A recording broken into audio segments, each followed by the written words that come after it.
guys, and welcome to Press A Repeatedly. Justin Tomasello here with Chris Gold. E3 2019 has come, and E3 2019 has ended. It was a wild week, as it normally is. Plenty of announcements to talk about from 8 large press conferences that we are going to briefly go over today. Chris, overall, what did you think of the show? Like a lot of E3s, it had its highs, it had its lows, and man, this E3 really had its lows, but it also really had its highs. Overall, I thought the show was fine. It was a perfectly cromulent show. Cromulent, great word. It is a fantastic word, but this was not a superb E3 by any stretch of the imagination, but it wasn't the worst. For the most part, though, it was just kind of very meh, I would say, overall. And I'll be honest, I don't know which is worse, having just a complete disaster of a show or having one that is just kind of dull. I know a lot of people weren't really expecting a lot too much from this E3 because this is supposedly the final E3 before we launch into the next console generation, or at least the second to last one before going into the next generation. So ordinarily it's a slow time for E3, but even so, this was kind of lackluster. It lacked luster. Yeah, exactly like you just said. The E3s before like the next big console generations are usually kind of weak, but I wasn't really expecting that to happen this time because we're kind of getting out of we're starting to slowly get out of the shift of the console generations with like the half-step consoles, and now streaming is becoming a big thing with gaming. So I really didn't know what to expect. But yeah, I think you're right. It was very lackluster at points. There was points during this E3 where I was straight up bored, and that's concerning. Same. Like I did not ever really feel that way before. There were some conferences that felt like almost a struggle to get through. But there were a lot of high points too, and we're gonna touch on it all. So we might as well just get started. If you're new to our E3 recap episodes, how they work is basically, it's a special episode. We don't have What Are You Playing or Indie Arcade or any of the segments. We just kind of briefly go over each of the big conferences. There is one noticeable absentee this year. Sony decided to not have a press conference. Whether or not you think that was a smart move or a dumb move, I guess it's entirely up to opinion. Chris, what are your thoughts on that? On one hand, I think it was a smart move for them because Sony really doesn't have the greatest of track records presenting at E3. We all remember their conference from last year, which was a complete disaster for them. They had that thing where they were going to have the 4 booths and talk about 4 of their major titles coming up. Last of Us 2, they had Ghost of Tsushima, Days Gone, and I forget what the fourth one was. Spider-Man, that's right. And they were going to go in depth on each one, and they had like big presentations planned for each one, and people were just like, what even is this? And they had a panel of their own people discussing what they just saw in between each one. It was very weird and off-putting, and nobody really liked it at all. There was that time a couple years before when they, I think, were showing off Days Gone again, and they had the people hung from the ceiling doing like the Cirque du Soleil shit.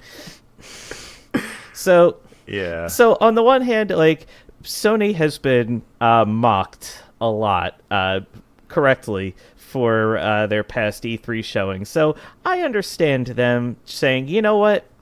Screw it. We're not going to do E3 this year. We're just going to skip entirely. We'll have our own conference with blackjack and hookers.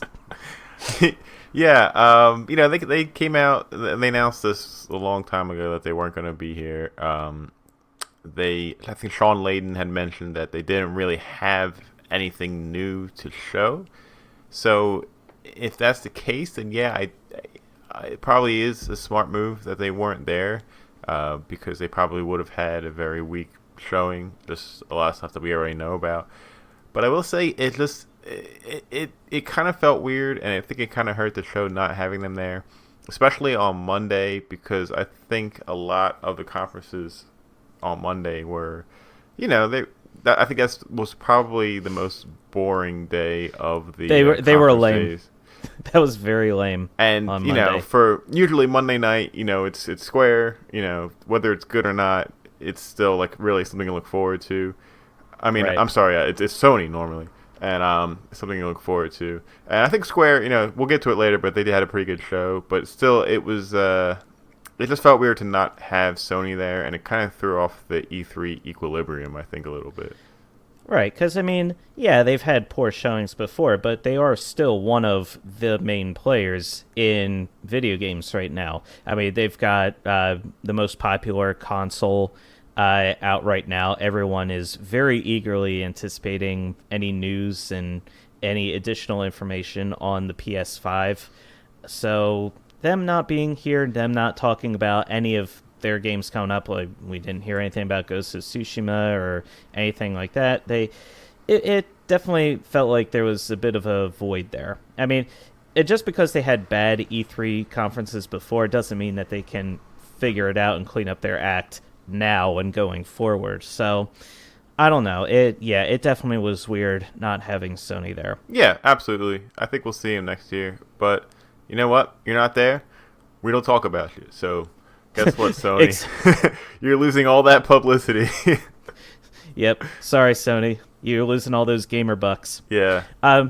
Ever so briefly, I do want to I do want your thoughts, like very briefly, on Google Stadia, because they had that announcement just before E3 started, where they announced that they were kind of getting into the gaming business as well with their streaming service that's going to be available on a lot of Google devices and Google services. Where essentially, if you sign up for the streaming service, you could be anywhere as long as you have a Google account and the subscription. You could log into Google Chrome and play, you could stream a lot of select titles right there from your computer, from just anywhere that you have a Google access. Justin, what are your thoughts on that? Yeah, we got more information on Stadia. I think it was a day before all the E3 showings started. It was announced a few months ago. Google had a little press conference. I think we talked about it on the pod. I can't remember. But my overall thoughts are the technology is very impressive, and I think it gives a lot of people more opportunity to play games faster, and I think that is good for the industry.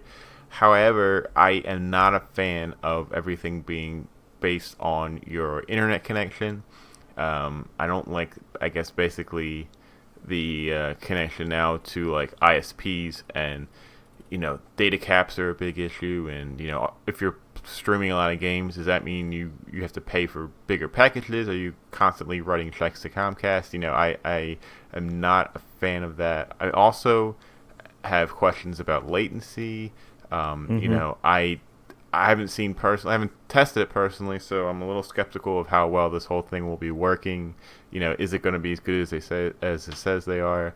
I think for a certain person, it's a great idea, but I think for us, for big game fans, they're just going to see it as a novelty, and they would never choose that over owning a console and actually owning your games. Right. Because, again, and we've talked about this before on the show, there's just a certain sense of, there's a certain feeling of, I own this game and nothing can take that away from me. That comes from when you actually purchase a game. When you're streaming the games, you get the experience of you can still play the game, but what happens if your internet all of a sudden goes down? What if you're playing in a storm or the connection gets spotty for some random reason? What if you're just in an area that has bad internet, period.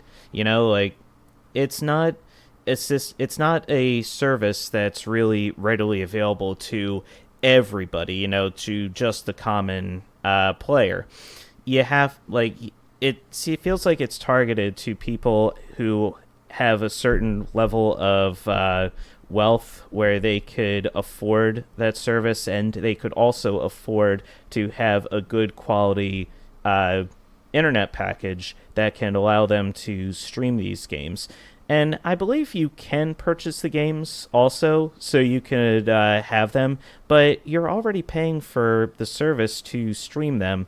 It feels silly to stream the service, to have pay for the streaming service and then pay for the games on top of that. Yeah, I'm not really a fan of the pricing model that they have laid out. So, I mean, good.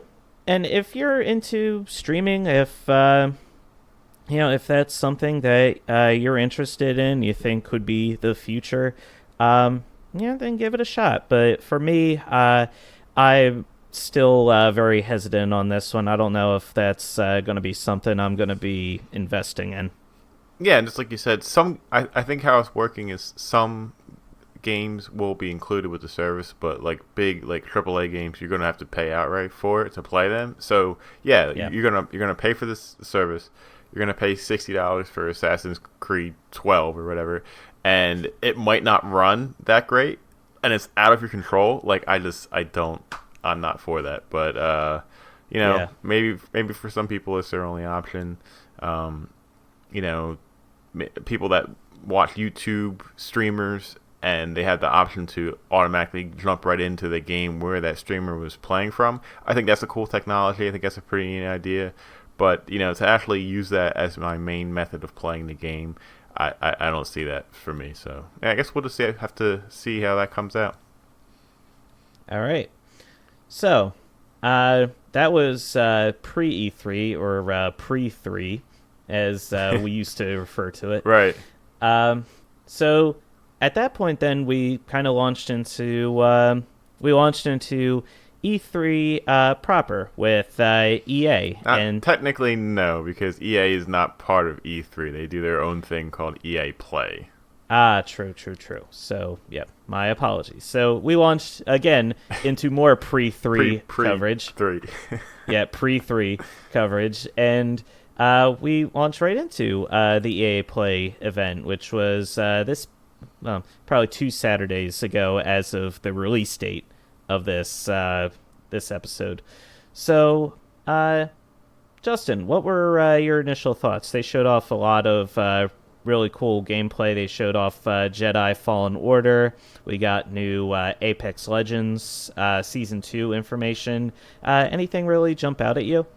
I briefly want to talk about the format of their show. I don't think they've ever done this before, but it wasn't just one press conference with you don't know what's coming. They had everything laid out before the show started, and everything they were showing was presented in a half-hour block. So it was like, this Fallen Order at 1 o'clock, and then Apex Legends at 1:30, Battlefield at 2 o'clock, Madden after that, right, and then FIFA. Then they had their sports block with Madden and FIFA. And then they finished with Sims 4. Mm-hmm. Yeah, and at first I was like, "Oh, that's kind of weird. I don't like not being surprised or I know what's coming." But then I was like, you know what? I actually do prefer this because I wanted to see stuff about Fallen Order, and I didn't really care about the Madden stuff because I don't really play sports games or FIFA or whatever. Right. And I did want to see some stuff about Sims 4. So I was able to kind of like work my schedule around it. It's like I watched Fallen Order. So you could plan around it and be like, okay, all right, after this I can take a break and do other things, and then around this time I need to come back and watch that. Okay. Yeah, so I watched Fallen Order, then I think I watched a little bit of Apex, then I went to the gym, and then when I came back I was able to watch some of the Sims 4.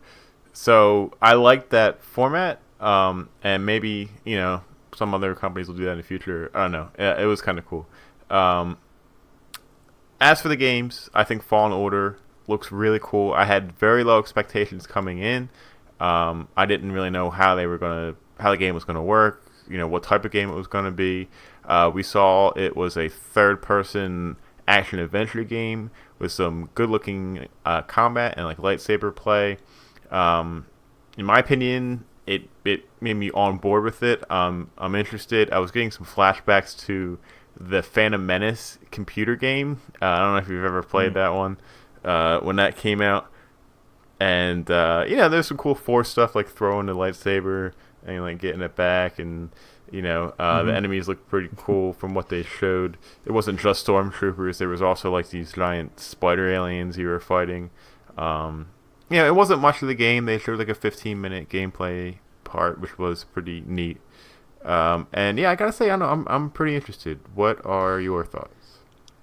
I'll be honest, my initial reaction when I saw Jedi Fallen Order is I was a little bit disappointed initially, just because the world that it was designed, like, the way that it's animated and the way that the world looked, the whole thing started out with you storming an Imperial base. You needed to free some Wookiees who had gotten captured by the Empire.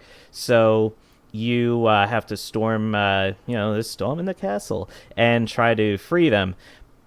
And that's all cool and all, but then like the actual gameplay, it just, I don't know, it just felt very similar to many, many other games that I've played before. It didn't look to me like it was really doing anything too new from like a gameplay, from a gameplay design or from a map design. Like there's still like the climbable walls and you jump to, between the different gaps. There's little bridges and all that you have to activate to cross narrow passageways. It felt like, just from watching it, it felt like it was going to be like a lot of games that I've previously played before. But on further review, and thinking about it more, I realized, it's a good formula. Like, it's following a formula, like, step by step in terms of its design, but it's a good formula. It's a formula that works. We know that it's going to be enjoyable and fun to play that, so why not just go for the ride? Not every game has to be like, reinventing the wheel and doing something completely new or off the wall. Like, you get to be a Jedi. You get to run around and force grab people, drag them close, and then stab them through the friggin' face. Like, a lot of the deaths that they showed off in that footage were very brutal. I gotta say, like, you see people like just falling over and they're just literally sliced apart. Their corpses are still singeing with the lightsaber burn marks. I was like, oh man, this is really intense. Like, they don't really linger too much on the bodies in Star Wars too much, and I can see why. But it looked really cool. It looked inventive. I gotta say, there was one part where your hero, Schmook Landwalker, I'm assuming that's his name, he, like, a guy shot at him and he slowed down time so the blaster, so the laser was like slowed down. Then he force grabbed the guy, brought him in close, and then dragged him in front of the laser, and then he made time normal again, and he like got the guy hit with his own laser. Yeah, that was really cool. Yeah, that was really, really badass. So I gotta say, like, I'm kind of with you on this one. I'm on board. Like, I want to learn more about the game and see what more is in store. Because it looks like it's gonna be pretty cool, I think. All right, awesome. And we won't have to wait so long. I believe that's coming out in November. Yeah, so the fall and early 2020 are going to be very, very busy. All right. Was there any other part of EA that you watched? I saw briefly more of Apex Legends. I had played that a lot earlier this year when it was surprise dropped on all of us. And I was playing a lot with Nick and Butch, and we all kind of fell off of it after a short time. But I was still interested to see if they had introduced anything new to really keep me interested. It looked like they had some revamps to the weapons. Most notably, they introduced a new hero character, Watson, who I believe she's more of a support role. So if in your team of three, she can help guard your position a little better. She can buff your teammates, so she could help turn the tide in a fight. So it was, it looks like she would be pretty cool to play. Battlefield, I didn't really pay too much attention to. I've never really been a big fan of the World War II era shooters, like Call of Duties and Battlefields and all them. Yep. So nothing about that really jumped out. Like you, I skipped the sports block of Madden and FIFA because I understand that those games are always super popular. I did briefly see on Madden, they had a whole section of that dedicated to the Madden ratings. Oh, and NFL players be like, "Oh, my ratings are too low, that's a joke." Like, those guys take it really serious. And they did like an in-depth thing about how the ratings are calculated, and I was like, I don't care. Yeah. So, and then let's see. Then they wrapped everything up with Sims 4. And I remember watching Sims 4 with Elena, and it looks like everyone was kind of going to an island setting. Right? Yeah. Yeah, and they also introduced mermaids into the mix, which is, yeah. Mermaids, you say? No, just watch it, because that's exactly a mermaid's game. Oh yeah, that is true. That's how they get you. The Sirens of the Sea. Sirens of the Sea, man. Yeah, can't resist their charms. Those fishy tails. So yeah, they're bringing mermaids to the game. It's a strange choice. I don't know if there are any other mythical creatures you can play as in the Sims franchise. So, yeah, it's interesting. I think it could be a lot of fun. I mean, more options for players to play as is always a good thing. Sounds great. All right, let's keep this train moving along here. So that was Saturday. On Sunday, of course, we had a very big conference from Microsoft. Yes, we did. And I gotta say, Justin, for my money, I thought Microsoft knocked that conference out of the park. I thought they did a fantastic job. I agree with you. I thought it was just a really great show. I enjoyed pretty much every second of it.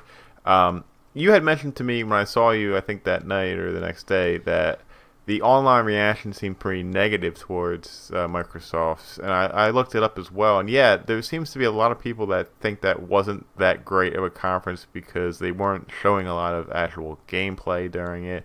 I don't see the problem with that. I mean, they announced so much new stuff that's coming out. Gave a lot of solid release dates. Probably one of the best moments of the entire E3 with Keanu Reeves coming out on stage. I mean, I thought it was a great show. Oh my god, I couldn't believe that. They showed off some more footage and information about Cyberpunk 2077, which I am super hyped about. I think that game is going to be amazing. And they went through this whole mission where this guy was he was delivering money or a chip to some underground dealer, and and the guy was dealing with his own issues, and then he gets dumped in a dump, right? And you think, oh man, this it looked pretty compelling just from that point. And then a mysterious person walks up and he extends his hand down and he's like, come on, we got like a fight to fight or something. I forget what exactly he said. Probably. But then yeah, we've got a fight to fight. Not the greatest of dialogue, but most importantly, the camera panned up and you see the person's face, and it was Keanu Reeves. They had Keanu Reeves in game, and I was like, is that Keanu Reeves? And then they had the stage door open up, and boom, he was backlit, and it was super dramatic. It's like, ladies and gentlemen, please welcome Keanu Reeves. I was like, holy shit! I was losing my mind in my apartment. the moment of E3, and he came out and he was so hyped. Yeah. Yeah, you could tell he was genuinely thrilled to be there. It was awesome to see him. I don't like this new trend of Hollywood movie stars in video games. I kind of wish they would just leave our video games alone. But I do love Keanu, so it was good to see him, and I think he'll be awesome in Cyberpunk. And it was just a really cool moment because of just how nuts the crowd was going, how hyped Keanu was, like how happy he seemed to be there. Like, yeah, it was just a really awesome part of the conference. I will say, the problem of Hollywood stars being in video games, at least in my memory, I may be missing one, seems to be exclusively a Death Stranding issue. Well, no, you got Forrest Whitaker in The Fallen Order. You got that guy. Oh, that's right. Well, he's always been he's always been that character, I think. Yeah. In the Star Wars franchise, because he's not exclusive to just Fallen Order. He's been I think he was in Rogue One. Oh, I never saw that. Yeah, he was in Rogue One. I think he voiced the character in the Star Wars Rebels or the Clone Wars cartoons. I forget which, but you also have that guy from The Walking Dead that's in that Ubisoft game that they showed. I forget his name. He came out with the dog. Oh, right. Oh no, that was John Bernthal. Yeah. Okay, yeah, he's the Punisher from The Punisher. Well, he's in whatever game that was too. Okay, all right. Yeah. So point made. You're you're right. I'm wrong. I resigned from the podcast. I think it was awesome because I did not expect at all Microsoft to talk about not only their new streaming service xCloud, but also a little bit of tech info for Project Scarlet, their next console. They ended the show with that and a surprise reveal of the next Halo game, Halo Infinite. Yeah, that honestly looks really, really badass. I was always wondering how they were going to continue the Halo line. Because they've it's progressed so much to a point where it's like, the trailer literally starts with, what happened? Oh, we lost. The Earth is like, Earth has been taken over, and you look and it's just like crumbling before you, and it's like, what do? We fight, and it's like, okay, sufficiently badass, and. So I lost track of Halo games. Was the last one 5 or 6? The last one was 5, I believe. Let me look that up real quick using some Google foo. Maybe it was 6 because that would be the end of a second Halo trilogy, and Infinite, I guess, would start a new one. I don't know. But either way, yeah, it did look pretty cool. There was no gameplay. It was just a little cutscene, but... Yeah, okay, so... the last one, it looks like, in the main Halo series was Halo 5 Guardians. Ah. Then you had Halo Wars 2, and then Halo Fireteam Raven, which came last year. I don't know. I have no idea what that one is. Then, Halo Infinite. Halo which is Baking Championship. Yep. Halo Badminton 2019. Yeah, the interesting part about this is that they are going full... Breath of the Wild here, where it is releasing on 2 platforms. It's going to come out on Xbox One and will also be a launch title for Project Scarlet when that is released in 2020. Which makes a lot of sense for them. Halo is by far their most popular and best-selling first-party franchise. It's what helped kick off the original Xbox into the popularity that it knew. Yeah. So for them to introduce their brand new console, which sounds very impressive technically, to kick that off with the new Halo is smart play by them. Also, they mentioned that they were. It sounded like they were expanding their Game Pass service a bit. They have the Game Pass for console. They also now have the Game Pass for PC, and I really liked their game. It's the Game Pass Ultimate bundle, where it's console and PC Game Pass plus Xbox Live, and all of that is for about it's like $14.99 a month. Yeah, that's a And great I was like, price. that's a fantastic deal, honestly. Like I'm not subscribed to the service myself. I don't really play any games there, but the ability to be able to play those games, and again, I mean, you now this isn't really. It's not really. Is it really like a streaming service similar to what we were talking about earlier?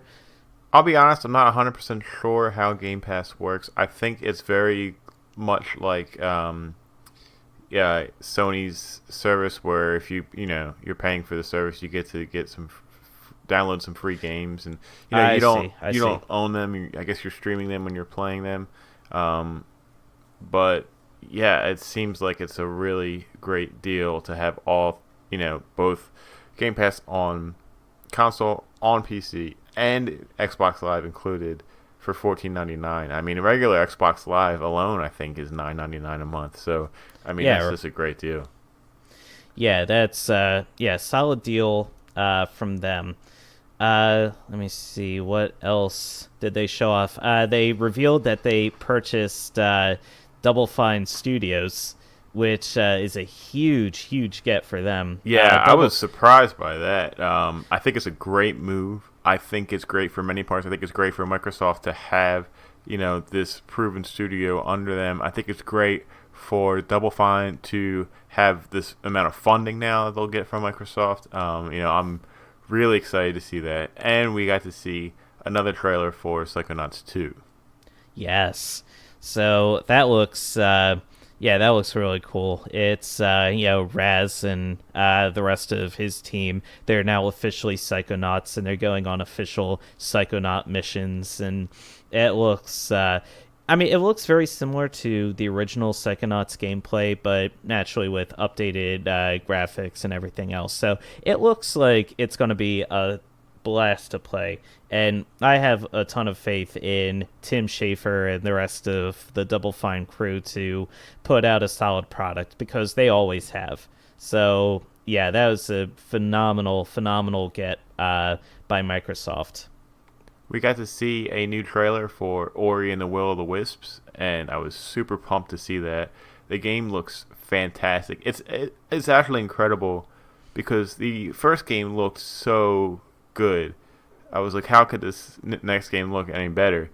And it does because of they've changed the graphical style slightly to go from straight 2D to almost like a 2.5D. Like some of the bosses and monsters that were chasing Ori in the trailer had like this kind of like a 3D model, I guess, to them with some deeper shading and stuff. And the game just looked absolutely gorgeous. It was really nice to see it again because it had gone dark. The game was scheduled to be released. I think last year it gave us a date of January 2019, and it's June 2019, and we haven't heard a word. But then at the end they showed a release date, which was nice to see, but not until February of 2020, Bah. which Yeah. is pretty far away still. Yeah, just like this year with a lot of games coming out in early 2019, it seems like early. It seems like the early part of the year is starting to become a traditionally crowded part of the gaming calendar, with a lot of big time releases coming out right around then, which makes a little bit of sense because for a lot of game companies, their fiscal year ends right around March. So they want to be sure that they get those high-profile releases out in February at the latest, so that they can rack up those sales figures and include them in their end-of-the-year reporting. Yeah, and the game looks great. It looks a lot different than the trailer from the last time we've seen it. So I think maybe there was an art direction change or improvement that maybe required a lot more time. I'm not complaining. Like, take all the time you need. It's just, I'm just glad to have a firm release date, and I really hope it sticks to it because I want to play it. Yeah, same. I will play all these games, man. They had I mean, there've been a fantastic lineup of games shown off, and yeah, I wanna just soak my grubby little fingers in them and play them all. You know. What if I told you, Chris, you could play Minecraft in the style of Diablo?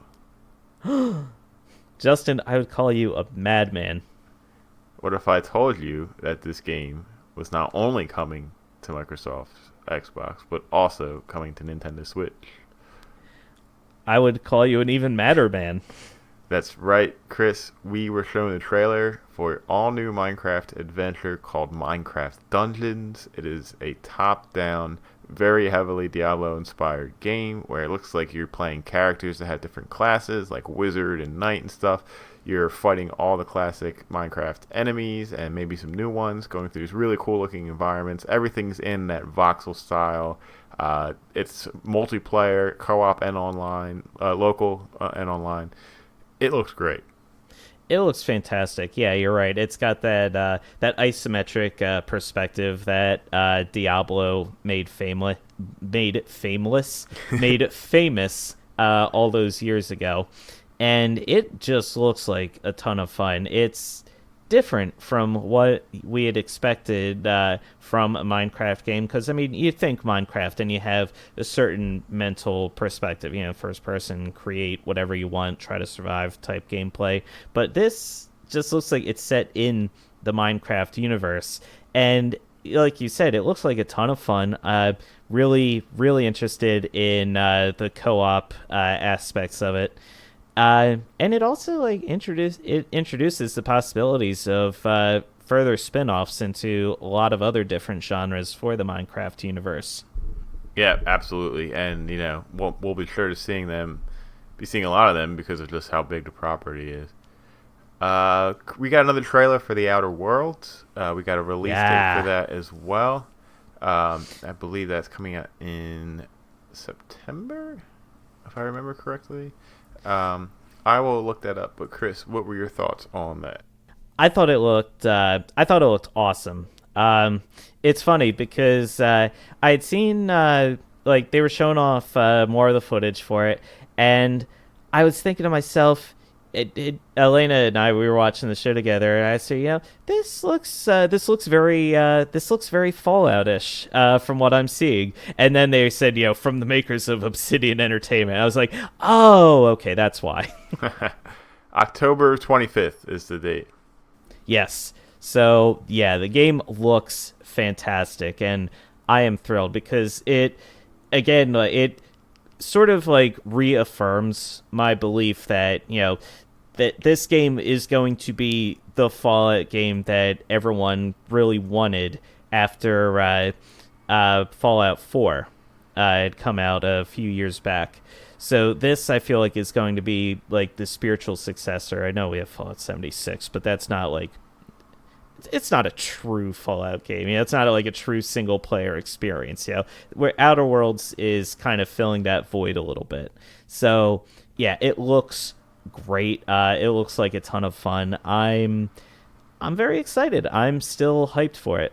Yeah, it just adds to the lengthy number of really interesting games coming out later this year. Let's see here. All right. There was a bunch more stuff announced, but we got to keep this train moving along here. So we are going to move on to the next conference, Bethesda's. Bethesda. So Bethesda really didn't have a whole heck of a lot going for it, which isn't great. But I remember asking you, Justin, beforehand, because they already had said coming into this conference they weren't going to talk about Elder Scrolls 6. They weren't going to talk about Starfield. So I remember asking you, I said, well, if they're not talking about those games, what are they going to talk about? And you said, oh, yeah, probably a lot of Doom Eternal. And you were right. They did talk a lot about Doom Eternal. They also talked a lot about their games that they had released before and the services and continuing support that they were providing for those games. They mentioned a lot about Elder Scrolls Blades, which I talked about before that I'm playing on my phone. And they mentioned that there was going to be some upgrades and they were introducing new quest lines. And yeah, as soon as the conference was over, I logged into Blades and I got it was a special E3 update. I got 200 extra gems, which the gems are the money that you can buy with actual real world money. They just gave me 200 gems. Like, here you go. Nice. They introduced voice work to the town area and to major quest lines, so the people actually can now talk. Oh wow.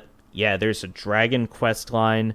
They introduced a lot of really cool new features to Blades. It was really, really interesting. And for anyone out there who may not want to play the game on mobile, they announced that it is coming out this fall to Nintendo Switch, and it is free, and it has cross-save.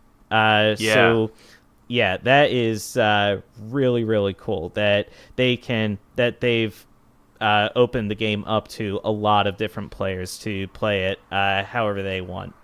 I wonder how that works. When you started Blades, did it make you make an account or something?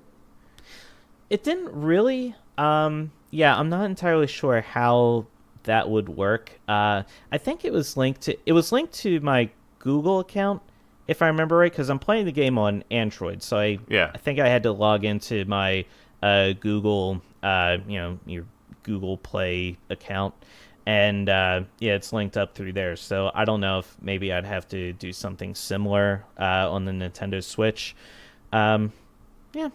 Either way, I mean, it ultimately doesn't matter. It's not like if I wanted to play the game on Switch now, I'd have to re-buy the game because, again, it's free. Right. So it's I'm really liking that the support that they're giving to Blades. It's fine. Like, it's not like a boring experience. Like, it's a good mobile. You imagine what Elder Scrolls as a mobile game would be. I mean, this is it. I mean, it's hitting all the right buttons. So I'm perfectly satisfied with it. Yeah, I think it's a perfect platform. The Switch would be for Blades.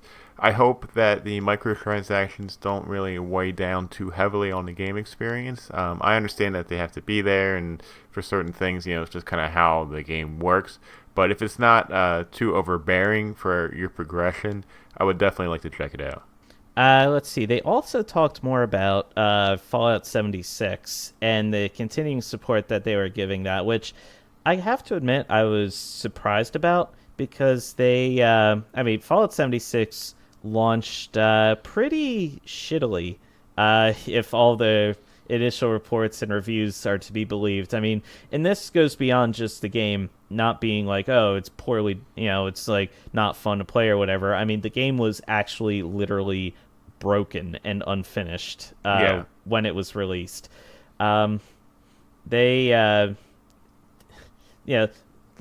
This is a good lead into probably the worst part of the Bethesda conference.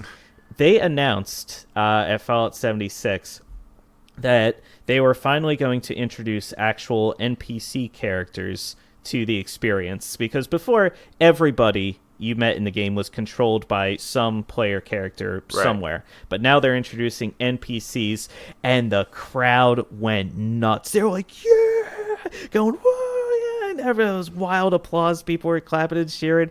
And, man, that was a major theme of Bethesda's conference, where literally every single person who was introduced and brought out on stage, every nugget of news that was introduced, every cough every cough was greeted with people in the audience being like, yeah, awesome, whoa, yeah, and just loud applause, and to the point where it was like, it was annoying. It was so obnoxious watching their conference. It was like, shut up. Like, the stuff that they were talking about wasn't really that amazing or great, and people were reacting as if they're, Gabe Newell came out and said, Half-Life 3 is finally coming. Yeah, Today. woo, today. You can play it right now. Yeah. Yeah, woo. Yeah, like, like people are going nuts, and it was way, way over the top. Yeah, it was very obvious that Bethesda had some plants in the audience or bribed audience members or something because the crowd reaction the entire show was very unnatural and unnerving. And there was one particular loud asshole that kept cheering randomly at stupid points, like during the middle of sentences, that was like throwing off the presenters. It was just, it was brutal to watch. And I think I will award it the PAR most cringeworthy part of E3 was Bethesda's crowd during that conference. It was a nightmare. I literally turned Yep. it off. I missed it live, so I was watching it again that night. I think it was like at 11 o'clock. And I was like, all right, I'm going to watch this and I'm going to go to bed. I got like halfway through it and I was like, I cannot take this anymore. And I'm turning it off and I'm going to bed. It was that annoying. It was extremely annoying. I did not enjoy that conference, and it was a huge part of that was because of the crowd being way, way too into it. And like you said, this was not just simply over enthusiasm from the crowd at Bethesda, because yeah, Bethesda has its fans, I'm sure, but Bethesda's fans aren't that passionate and that like over the top. Like, I'm sorry, nobody's No. fans are that over the top. Nintendo has a fervent fan base and they would never be that over the top. Yeah, the thing is, there are Bethesda fans. There are a lot of them that, they liked Fallout 76, but they acknowledge there's a lot of problems with it and a lot of things that need to be fixed. So they wouldn't get that kind of reaction. It's like there's a lot of weird stuff that's going on with Fallout 76. Going back to that, like you said, they're adding in NPCs now. They're just making a lot of gameplay changes. There's new modes that they're adding, and the game does look a lot better. And it's nice to see that, hey, that they are acknowledging that they messed up and that they are fixing it and they're trying to make it better. I just didn't like how they presented it. I remember at one point they say, "Oh, that was year 1 of Fallout 76, and now it's time for year 2, where there's human NPCs now." And it's like, no, don't say it like that. Just straight up say, "Hey, our product was shitty. We're making it better." Mm-hmm. Right. I mean, just going back to EA, I mean, everyone praised EA for that. Well, praise is a strong word. Everyone was like, "Yeah, good job, EA." That was fine. That was perfectly fine. But they wisely didn't address Anthem all that much, because that, just like Fallout 76, was a complete disaster of a launch. So for them to not even address that game, I felt like was kind of a smart move on their part.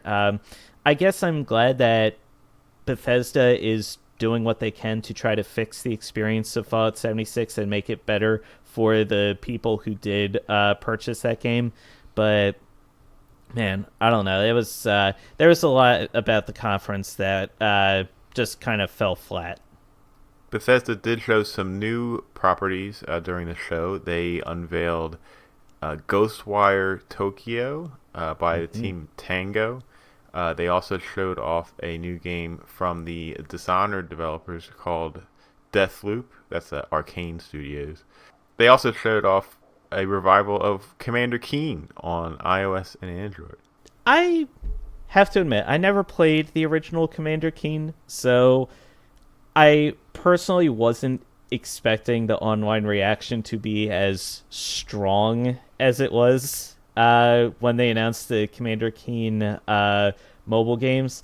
I'll be honest, like, when I first saw the I liked the designs, because all the characters, it's a boy and a girl, and it's designed to look like a Saturday morning cartoon, almost. So that sort of art style appeals to me. The gameplay, I was like, it looked like a lot of like puzzle type stuff and a lot of back and forth action. It didn't really seem like the gameplay was that appealing to me. I was like, it's probably a wash. The online reaction to this was incredibly negative, and I'll admit that as someone who had not played the original Commander Keen, That did take me by surprise a little. Yeah, I never heard of Commander Keen personally, but like Butch and Zool and some of our other friends, they're like, "Oh, how did you not know that? Like, we grew up playing Commander Keen, or we played it when we were younger, or whatever." I never played Commander Keen. Yeah, but yeah, apparently this new mobile offering is nothing like the original game. Yeah, so The reaction was the reaction was actually funny, like how negative it was. I mean, people weren't even just like outraged. There was a lot of people sharing like that scene from The Godfather with Marlon Brando looking down like, look how they massacred my boy. like they're just like so sad at the franchise had been like irreparably destroyed, and they were just like, look what they did. Those monsters. yeah, Those animals. How could they? strange reaction to that on video. Yeah, it was a lot. I mean, I can understand like, man, imagine if they did something like that with Metroid, where they made like a really cutesy mobile game that didn't really have anything to do with the Metroid franchise. It was just like, you know, like puzzle platforming and like trying to collect coins or something like that. I'd be pretty pissed too. But yeah, the other two, Deathloop looks kind of cool. Both these were just trailers. Don't really understand how the gameplay works on either of them.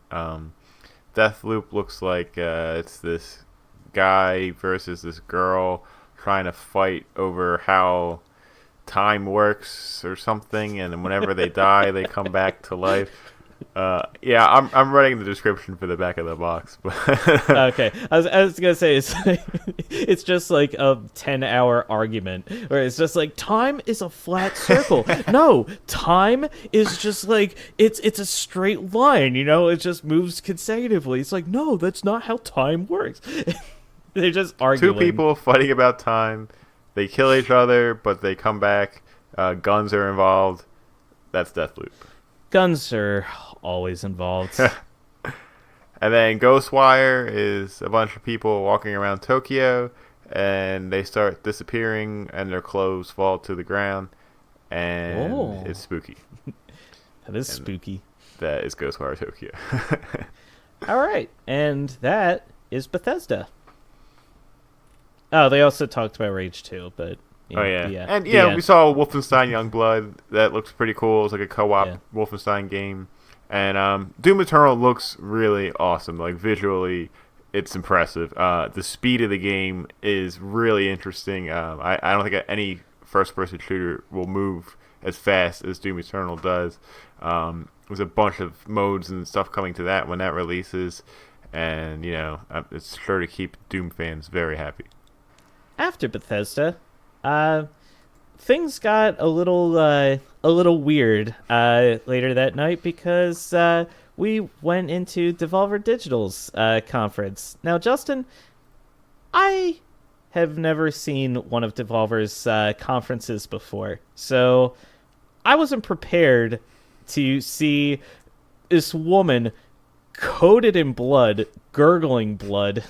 At the very beginning, being rushed in an ambulance somewhere. I was like, I was shocked. I was like, holy shit! Like, what is this? And I think Elena was watching with me, and she was just like, oh, you just haven't seen like the older ones yet. You would understand if you saw the older. I was like, what? Yeah, I really wish you watched the first two before watching the third. And please still go back and watch them. They're only like 15 minutes long each, and they are hilarious. And in fact, of the three there have been so far, I think this one was the weakest in terms of like funniness. But yeah, they're telling a story. It's very weird, but they are telling a story, and each of them ends with like a cliffhanger, and like it's just really bizarre. It was also very graphic. A lot of gore, a lot of blood, a lot of tentacles bursting out of people. Yeah. That was not something you ordinarily see at an E3 conference. But I mean, hey, Devolver is gonna devolve. I think this showing from Devolver actually showed the most games actually of their three. I remember the first one only showed like maybe 2 or 3 games, and the rest of it was just this bizarre story. That the dialogue in these are all always fantastic. They crack me up. They just blatantly rip up like game fans and how stupid we are for buying like classic editions and you know DLC and the subscription services, and like it's just really like tongue in cheek, really great humor. But yeah, that's the actual show. They did show some games off. It should. Let's see. We had My Friend Pedro. Yep, coming out very soon, next week, I believe. Yes. It's yeah, that looks like a lot of fun. You know, just running and being all athletic and shooting people in slow mo. I've been following their that account for God, it feels like a year at least now, and so that one's been on my radar for a while. The game where they introduced it by having the guy with the tentacle burst out of his stomach, and then he turned into a horrific tentacle beast himself. Right, that was Carrion. That was Carrion, yeah, and that looks grim yet fun because it's a horror game, but it's a horror game in reverse where you are the evil monster that's going around terrorizing everyone. Right. So, yeah, so you were, like, experimented on in the lab, and you break free, and now you have to, like, crawl around with your gross, bloody tentacles and storm around the lab, and you're killing all the scientists who are all screaming helplessly. And it's like, yeah, this is awesome. And you get, like, bigger and bigger, more powerful. It looks like a lot of fun. They showed off a DLC for The Messenger called The Messenger Picnic Panic. I love that name. Chris, you played The Messenger this year. Are you excited about this? I am a bit excited about it. I didn't get far enough into the game where it makes the twist because I hit a boss fight that I must have tried fighting this one boss like 30, 40 different times, and I kept dying every single time. I was like, you know what, I think I've hit a done point because I was getting too frustrated. I was like, you know what, I think I've just hit a wall here. I don't know if I'm going to be able to do this. So I'm excited though because I mean the gameplay leading up to that point was still really solid. I mean it's a fun game. It's well designed. It's got great writing. It's very very cleverly done. I've got no issues with them putting out the DLC for the game. It looks like it's going to be a lot of fun. Yeah, I'm excited for that as well. Probably, two very strange but cool things were unveiled at the show. One would be that Enter the Gungeon arcade cabinet that's coming. Did you see that?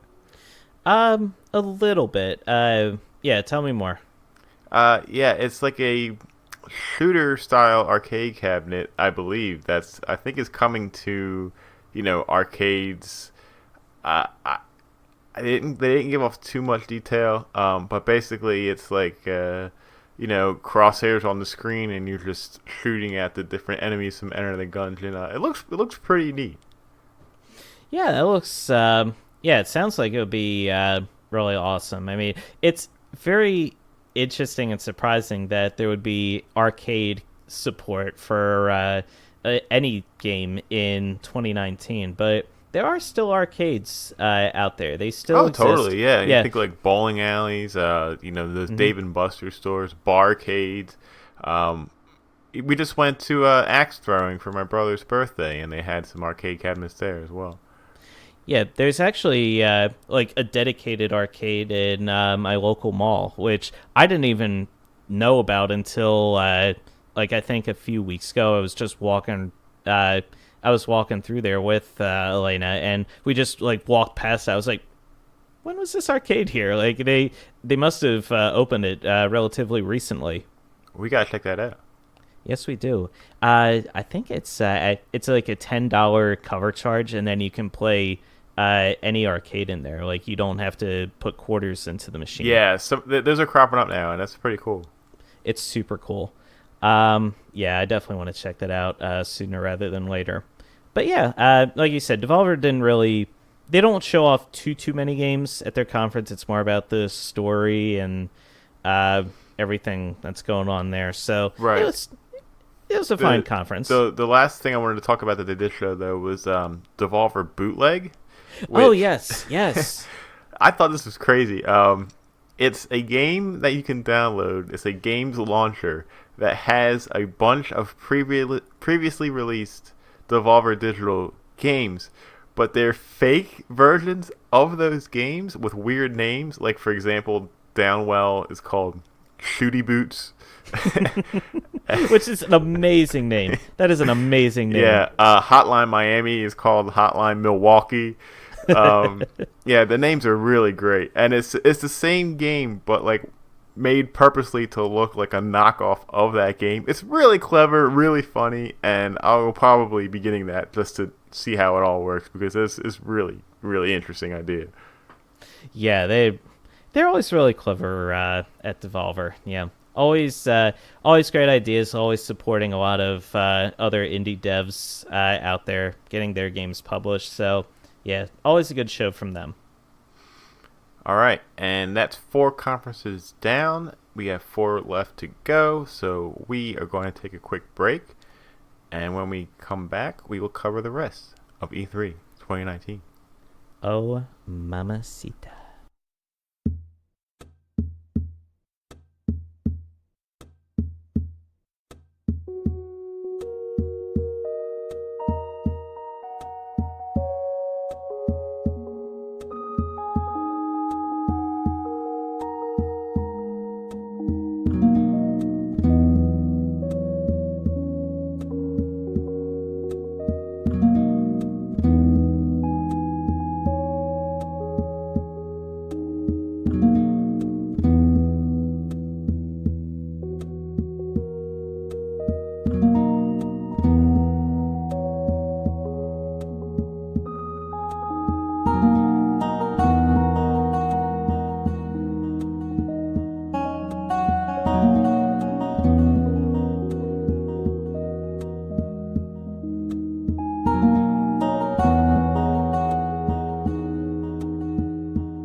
Welcome back to Press A Repeatedly's E3 2019 recap. Justin Tomasello here with Christopher Gold. Chris, you did not see the PC Gaming Show. No, there were a couple reasons for that. One, the gaming show, this was when the conferences started on Monday. And the PC gaming show was on in the morning, Eastern time. So I was at work, so I couldn't very easily watch the show at that point. The second reason and the biggest reason I didn't see the PC gaming show is because I didn't want to see the PC gaming show. It's just like I realized that it has a lot of there's a lot of cool games that are unveiled for it, but it just never really holds my attention all that much. It's always for me personally been my skip conference. I understand that, and I never really get a lot of big excitement out of the PC Gaming Show, but I'll tell you what I do like about it. I really love the format of the show and how they run it.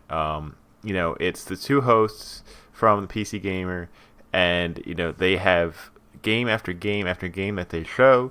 They'll show a trailer, maybe they'll talk to the developers for a couple minutes about it, and go right into the next trailer. They have a very steady format, and it's in a tiny arena with a live crowd, and it's just prepared so well that they don't have time for any sort of weirdness or cringe-worthy moments or anything. They have this formula that they follow, and let me tell you, I was writing down, when I remembered, as much games, or every game that was unveiled during each conference. My biggest list was the PC Gaming Show. It was just game after game after game after game after game. And granted, a lot of them I never heard of before, or they were sequels to something I never heard of before. I'm not that big of a PC gamer, but there was still a lot of cool stuff shown. The highlight probably was being able to see a bunch of Borderlands 3 gameplay at the end of the show, which of course looks great. They talked about one of the new classes that you can be.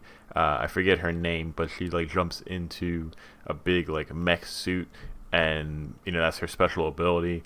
That was really cool to see.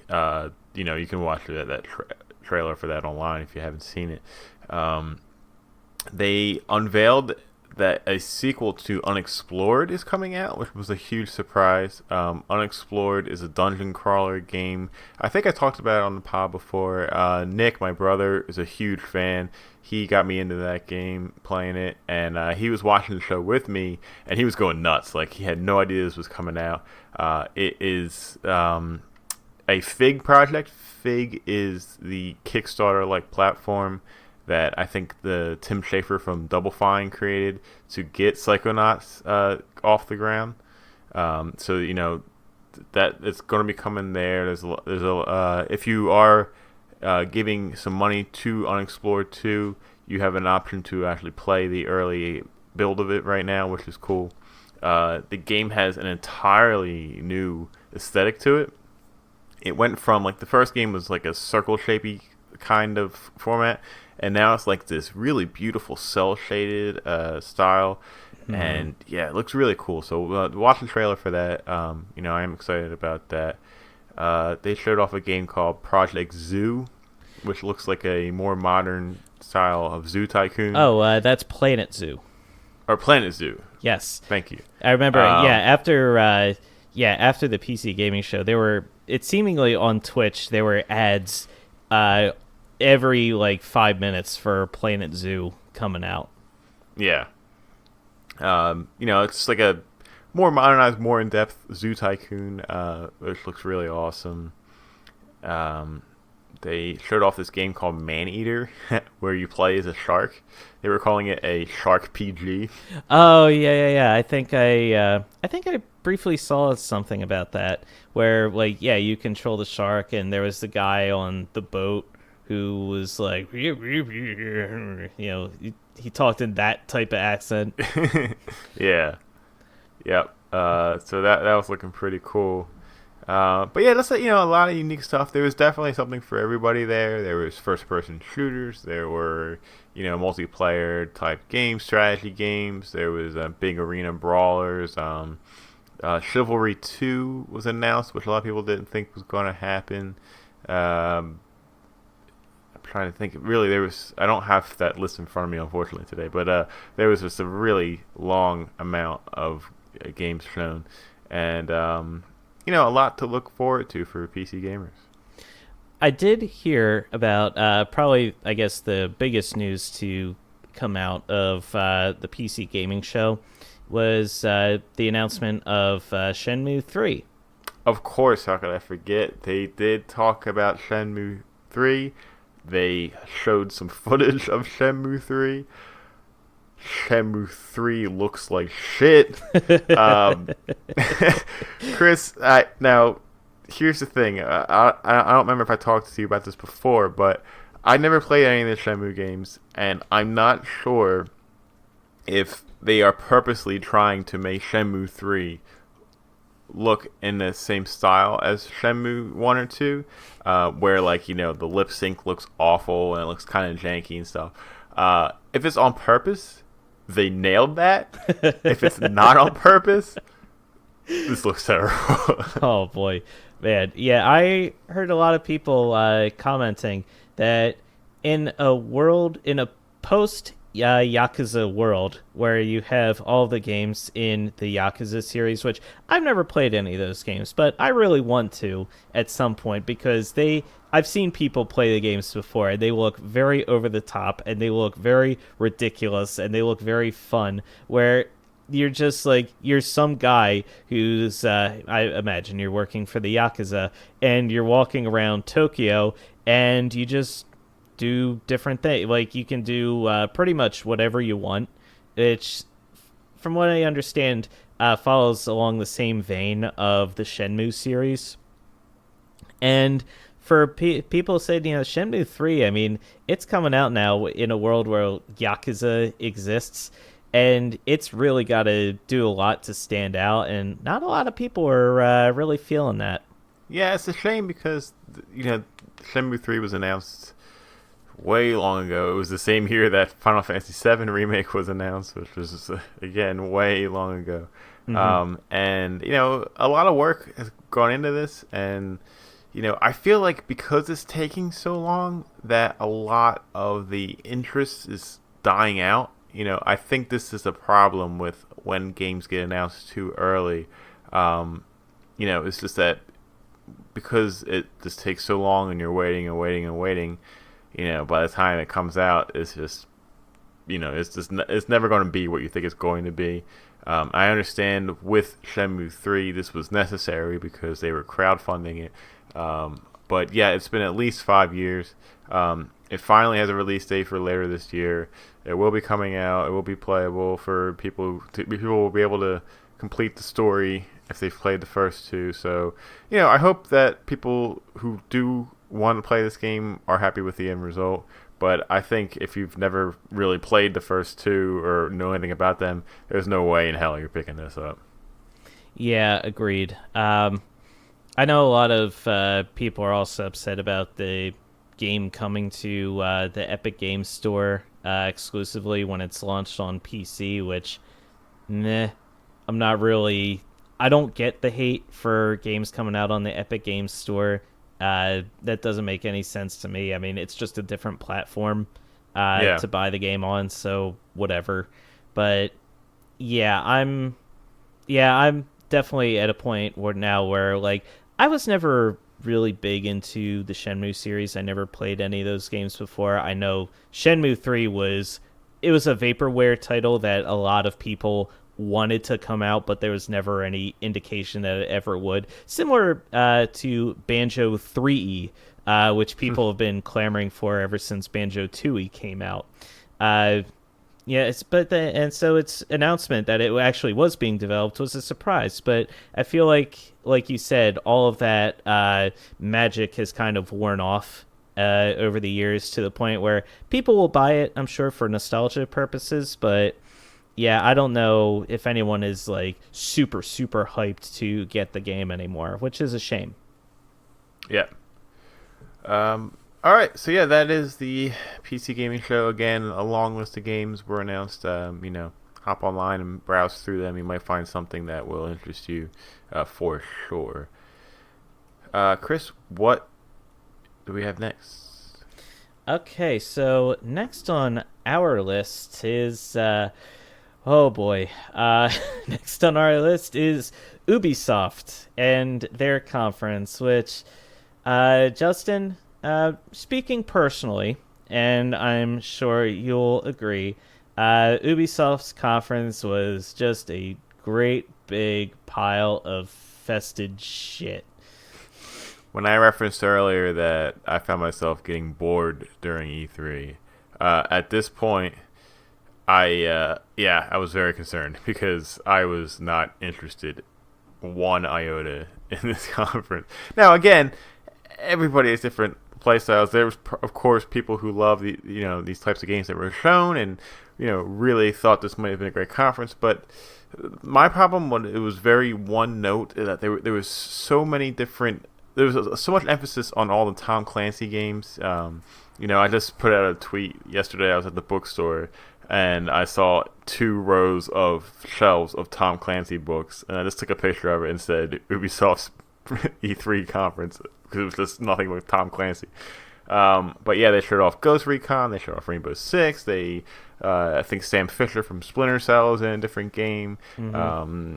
The Division 2, like all that stuff, just these shooters that I'm not saying are bad games or anything, but it was just a lot of the same thing, and it became quite boring. It was very repetitive. It was just like shooter, shooter, shooter, and it wasn't even just that they were like, oh, we've got more information about this game and more information about that game. It was like, oh, here's the Division 2, which I was like, okay, whatever. That never really stood out or appealed to me. Here more to talk about Division 2 is, this person, and they come out and they talk about new features that are being added to the Division 2. And then here's this person who talks even more about the Division 2. And I'm watching this and I was like, okay, guys, talk about something else, like they did that for multiple games during their conference. And I was just like, I'm not that invested in this. Like, I'm not that interested in this. Like, I understand if there are a lot of people out there, like you said, who are into these types of games and want to know more about them, but how much more information, like, can you need at these conferences? Yeah, I think length was a big issue in this E3 in terms of the press conferences. I think Bethesda was way too long. It was like over an hour and a half. I think Ubisoft was way too long. Even Square, I think, was a little bit too long. I think there needs to be a little bit more of a compacted approach that kind of shows things off faster, and just kind of help people stay interested. I think the live stages, maybe you feel like you need to have a longer show because you have this big stage, you get this whole crowd and everything.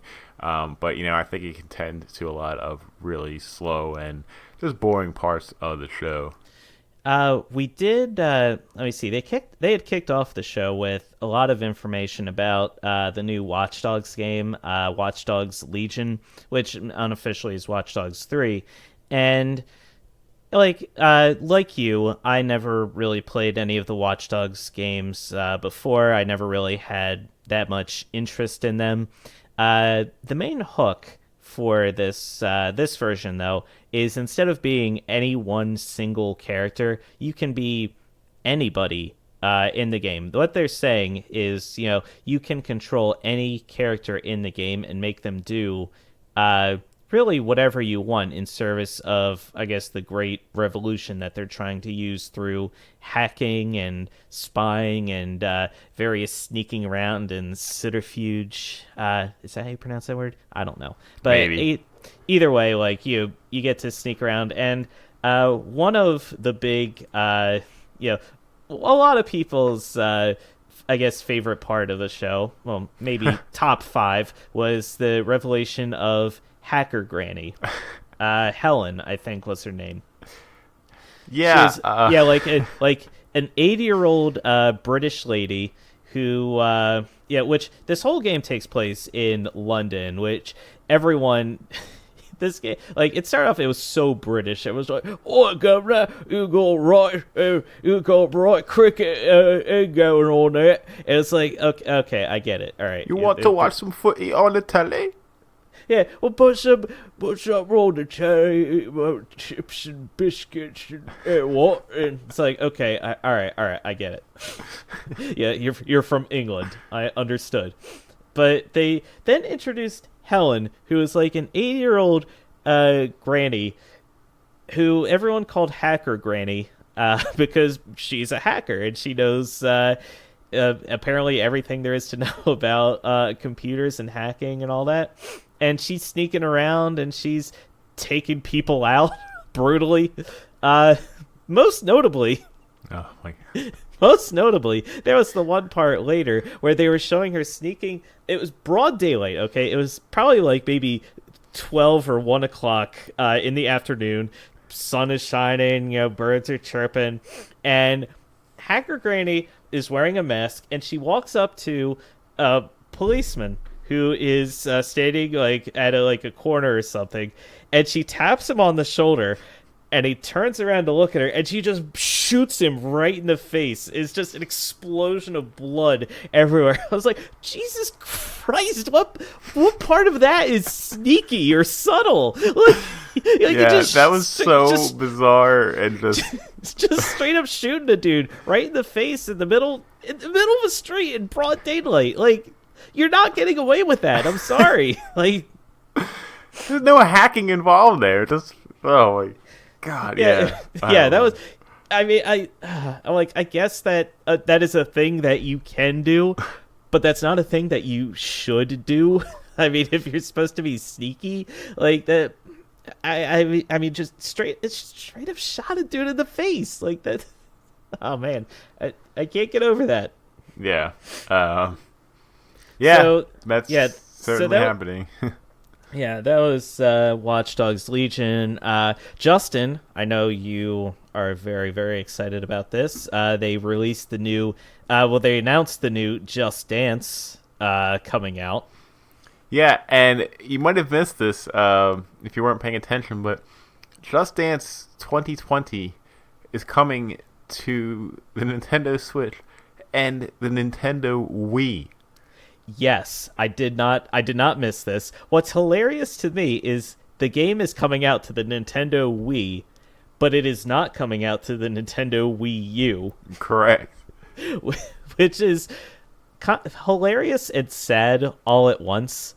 From what I understand, though, a big reason that they do this, which is actually a legit cool reason, the Nintendo Wii, when that was announced, it was a very popular system for the elderly, and a lot of nursing homes and hospitals bought the system because it helped people who have motor skill issues. It really helped them with rehabilitation and helped keep them moving. And Just Dance is actually it helps people in these environments. It helps them move and dance and like it helps keep them active. So by releasing the game on the system, it encourages further support for the system, and it keeps the Wii relevant, which is cool. That is actually cool. So they're not just releasing it on the Wii just because, like, they actually have a good reason behind it. Sure, yeah, and they do sell on the Wii. I mean, you think about it, the Wii sold about over 100 million copies, so that's a lot of homes, and a lot of people that do really enjoy those dancing games, that like dancing with the Wiimote and stuff. I also think it is pretty neat that they keep supporting that for those people, and you can dance with giant panda bears at home. Who doesn't all want the to dance time. with giant panda bears? They showed off this game called Roller Champions, which I think personally was the highlight of that particular conference. It is very. It gave me strong Rocket League vibes. It's a 3-on-3 Same. roller rink ball game where you kind of have to spin around this or roll around this rink and throw the ball through the hoop, and however many Right. laps you go before you put the ball in the hoop is almost like a point multiplier, and it just looks like it can be a really fun, quick sports multiplayer game that has a really, really cool cartoony kind of aesthetic to it. I can see this game becoming very popular. I can see it having a mass appeal too, because it's like a roller rink where you roll around, and like you said, it's Rocket League-ish, where it's still an enclosed area, so you don't have to worry about the ball like flying into the stands or anything. It's all enclosed. You can skate up on the walls, if I believe, if memory serves correctly. And like you said, you toss the ball through the hoop, you score points, and you win. It's just that easy. And it looks like a lot of fun. Zool, friend of the show, Zool, he was super hyped about that game. He thought it looked really cool. And yeah, I gotta say, like, it looks like a lot of fun. Definitely the type of thing where you'd want to, I feel like you'd want to play with friends and kind of have like a coordinated thing going. The only thing that stinks is it's similar to Apex Legends, where you can really only have 3 on one team at a time. Yeah. But, maybe the games are quick enough that you could rotate it and it won't be too bad. There is a PC demo available now as we record this, and more information to come on what platforms it will be on. I assume it's probably going to be on everything at some point. But yeah, it looks really cool, and I'm itching to try that out. Yep, agreed. Let me see. Also, briefly, Nintendo. Ubisoft announced that they were unveiling their own streaming service. I think, their own Game Pass type service, the Uplay Plus, which is also coming to Google Stadia. I think is it exclusively for Google Stadia, or is it like just coming out on Stadia? I don't really know. Yeah, I don't remember, but a lot of people pointed out, okay, so you have to pay for the membership for Stadia, and then you have to pay again for the Uplay Plus, which, now that I'm saying it out loud, is a very tricky thing to say.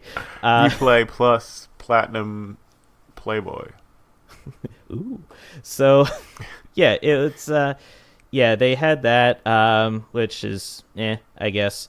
And then there was the TV show that they announced, which I forgot all about that already. Yeah, they spent a lot of time talking about that show. They had too long. Yeah, they had, was it Rob McElhenney? Or Glenn McInnes, one of the guys from Always Sunny in Philadelphia. Yeah, he's like, it's a TV show about like game development, and it's like, okay, that show might be good, it might be funny, but why present this at E3? Like, why? And they took up a lot of time talking about that show. It's like, don't talk about the TV show, talk about games. That's why we're here. It was just, yeah. Yeah. It was a lot.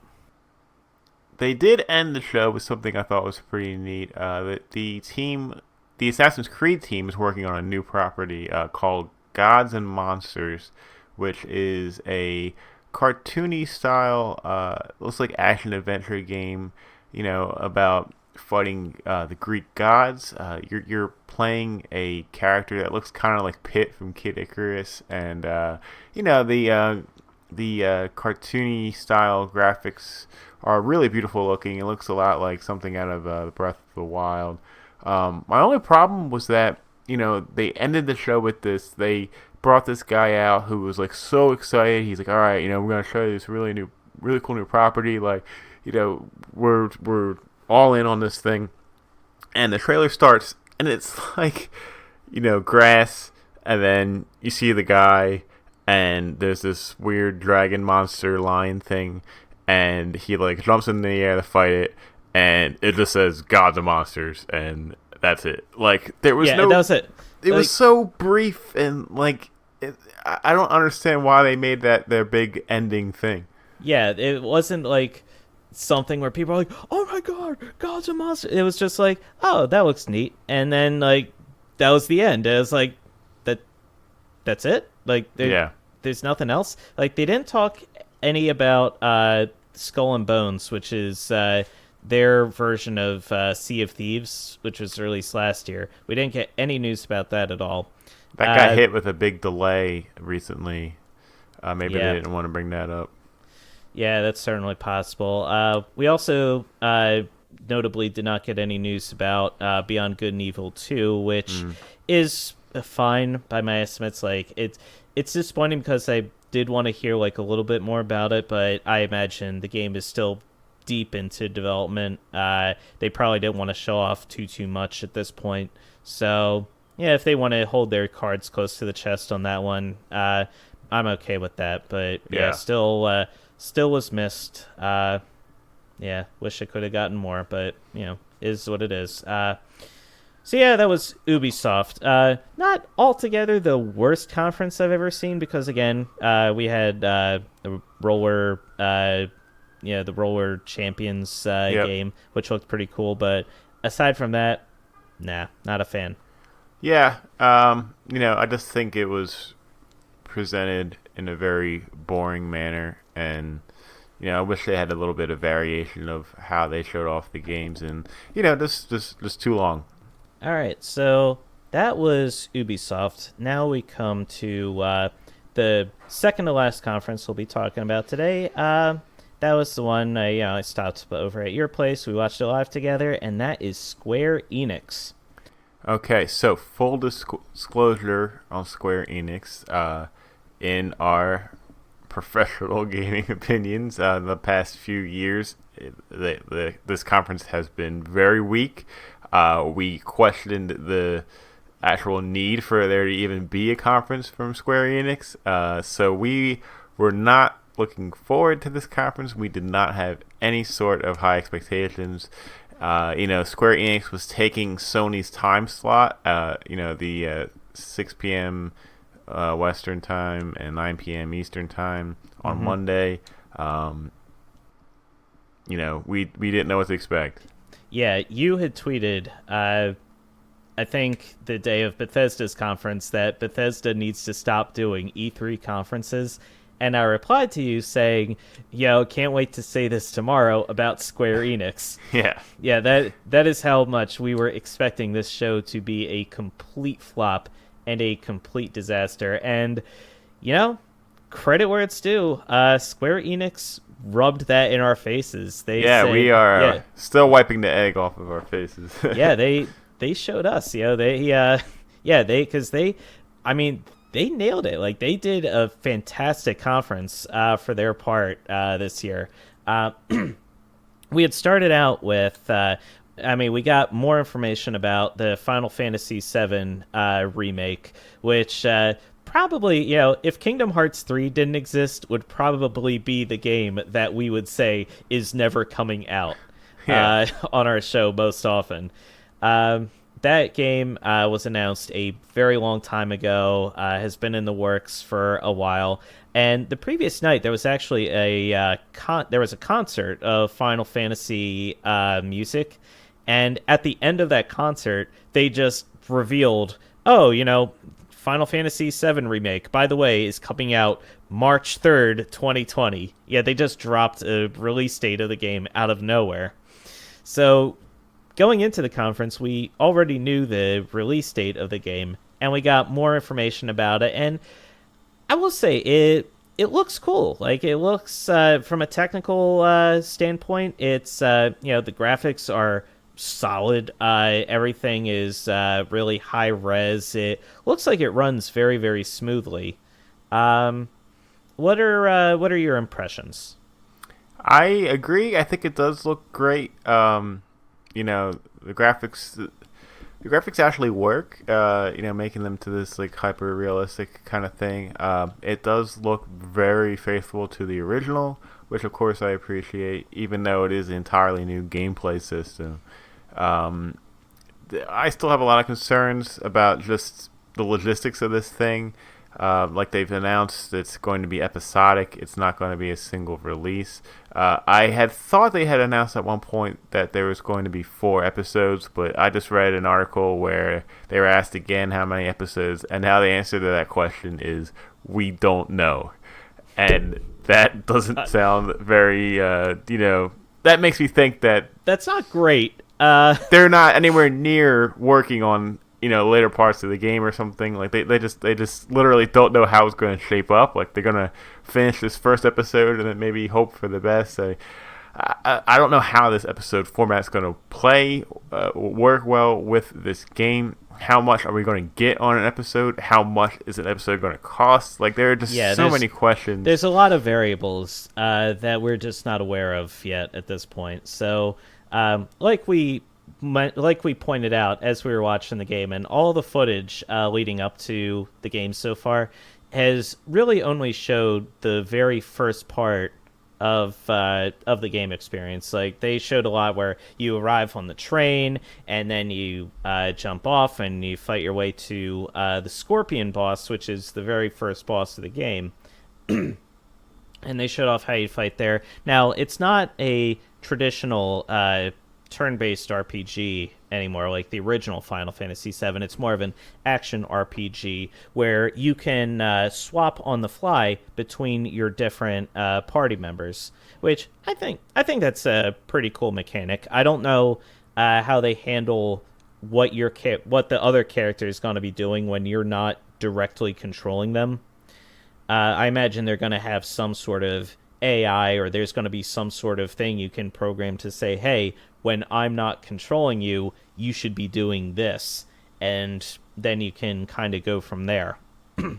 But, yeah, they didn't show a lot from really, like, later stages of the game. It really only focused on the beginning part, which makes sense. I mean, this is only the first episode of the game. They probably only have footage from that area of the game to show off at this point. Yeah. So So I'm not overly concerned about how much is like I'm sure it's not going to be like as soon as you beat the scorpion boss at the end of episode 1. Yeah, that would suck. That would suck completely.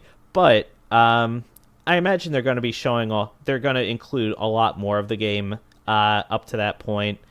I I don't know. Like, in a vacuum, if I had never played the original Final Fantasy VII, I would say that the game looks like it's going to be pretty fun. It looks solid. I would probably want to pick it up and give it a try. No, I mean, I grew up, I played the original Final Fantasy VII, not when it first came out, but several years past down the line. And so my experience is colored by that.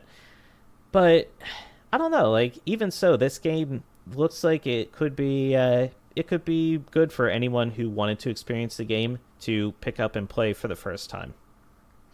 Yeah. All right. So yeah, it was a great way to start the show. There was a lot of Final Fantasy announcements, actually. Final Fantasy Crystal Chronicles. We had known this was in the works, but we got confirmation that the remaster is coming. It's coming to PS4, Nintendo Switch, and to mobile devices. Yes. We got a big surprise in that Final Fantasy VIII is getting a remaster. And, Chris, I was looking at some screenshots of of what they showed off compared to the actual game, and it might have been hard to tell when we were watching it, but it actually is a vast improvement graphically. It looks a lot better than the original. Yeah, I remember we were watching it and we were like, "Oh my god!" I was surprised because for the longest time, the story of Final Fantasy VIII, why we never got a remake or a port or anything like that, is Square had just simply lost the code. Like, they just got rid of the code and they just couldn't remake the game anymore. And so people are like, oh man, that's just such a shame. But apparently they found it, or they got it from somewhere else, and they revamped it. And we were watching the footage and we're like, wow, this looks like shit. Like, this doesn't really look all that great. But yeah, you're right. After people showed like comparison screenshots of the original game that came out on the PlayStation versus what they showed off at E3, it's not it still doesn't look great by our standards, but by the original game standards, it is a vast improvement on those games' graphics. Yeah. So, yeah, it is looking really good. It'd be nice to have that. That's coming to Switch and everything as well. So, it's crazy that Nintendo will have Final Fantasy 7, 8, 9, 10, 12 all on its console. Never thought Justin of 10 years ago would never ever think that would ever happen again. Justin of 3 years ago would never even think that would happen. But yeah, it's crazy. Yep. We got more information about Dragon Quest and what Square Enix is doing with that. We've got Dragon Quest Builders 2, which they're working on for the Switch. So that looks awesome. Yeah, so that looks really awesome. It's like their spin on Minecraft, but with all the Dragon Quest characters. It looks adorable and it looks fun. We also got a little bit more information about Dragon Quest 11, and that's the definitive edition coming out. So yeah, I'm really excited to give that one a try. Zool, he put well over 100 hours into that game, and yeah, he said that it's gonna be worth it once the game is actually out and available. It'll be worth picking it up and playing all the way through. So I'm really excited about that. Zool has excellent taste in RPGs, so if it has his seal of approval, then yeah, I'm excited. Yep, definitely. Let's see. Going through this list here, The Last Remnant Remastered is coming to Nintendo Switch. I'd never played that game, so I'm not sure what to expect, but I think that was a surprise to most people. Romancing Saga 3 is coming out, which is an old RPG that a lot of people might have thought they'd never see again. Some sort of racing game. Yep. We got... I don't really remember. We have the Collection of Mana which was announced, which it includes, Justin, not just the first game in the Mana series, not just the second game, The Secret of Mana, which is considered one of the best RPGs of all time, but we also got the third Mana game, which has never been released outside of Japan until this very moment. Its Western name is The Trials of Mana, and yeah, a lot of people were shocked by this. Because that was, again, another game that people were wondering, is that ever going to come over to the West? Are we ever going to play that again? Similar to Final Fantasy VIII, was anyone ever going to play that ever again? So it's really cool that they actually put this out there for people to play. It's, really, really exciting. And that was actually unveiled during a Nintendo's press conference, not the Square one, but that is still a huge thing happening from Square to Nintendo. Furthering that Square and Nintendo partnership, which is just getting they're getting more and more comfortable with each other by the day. So who knows what we'll be seeing in the future? I like how you said that. It's like they're getting more and more comfortable. But yes, you were right. That was my mistake. I was getting my conferences crossed there. Hey, no problem. Yeah. It was an exciting time for all of us. Yes. Trying to think what else. Oninaki, Tokyo RPG's new Tokyo RPG Factory's new RPG was shown off again during the Square presser, and I am so pumped for that game. It's coming to Switch this August. This Tokyo RPG Factory is the same company that made, of course, I Am Setsuna and Lost Sphere. So Oninaki is the next game by them, and that just looks like a really awesome action/adventure/RPG style. So my main problem with Lost Sphere, despite besides the incredibly annoying characters, was that it was very much way too similar to I Am Setsuna. It was like the same game basically, but with different characters in a different setting.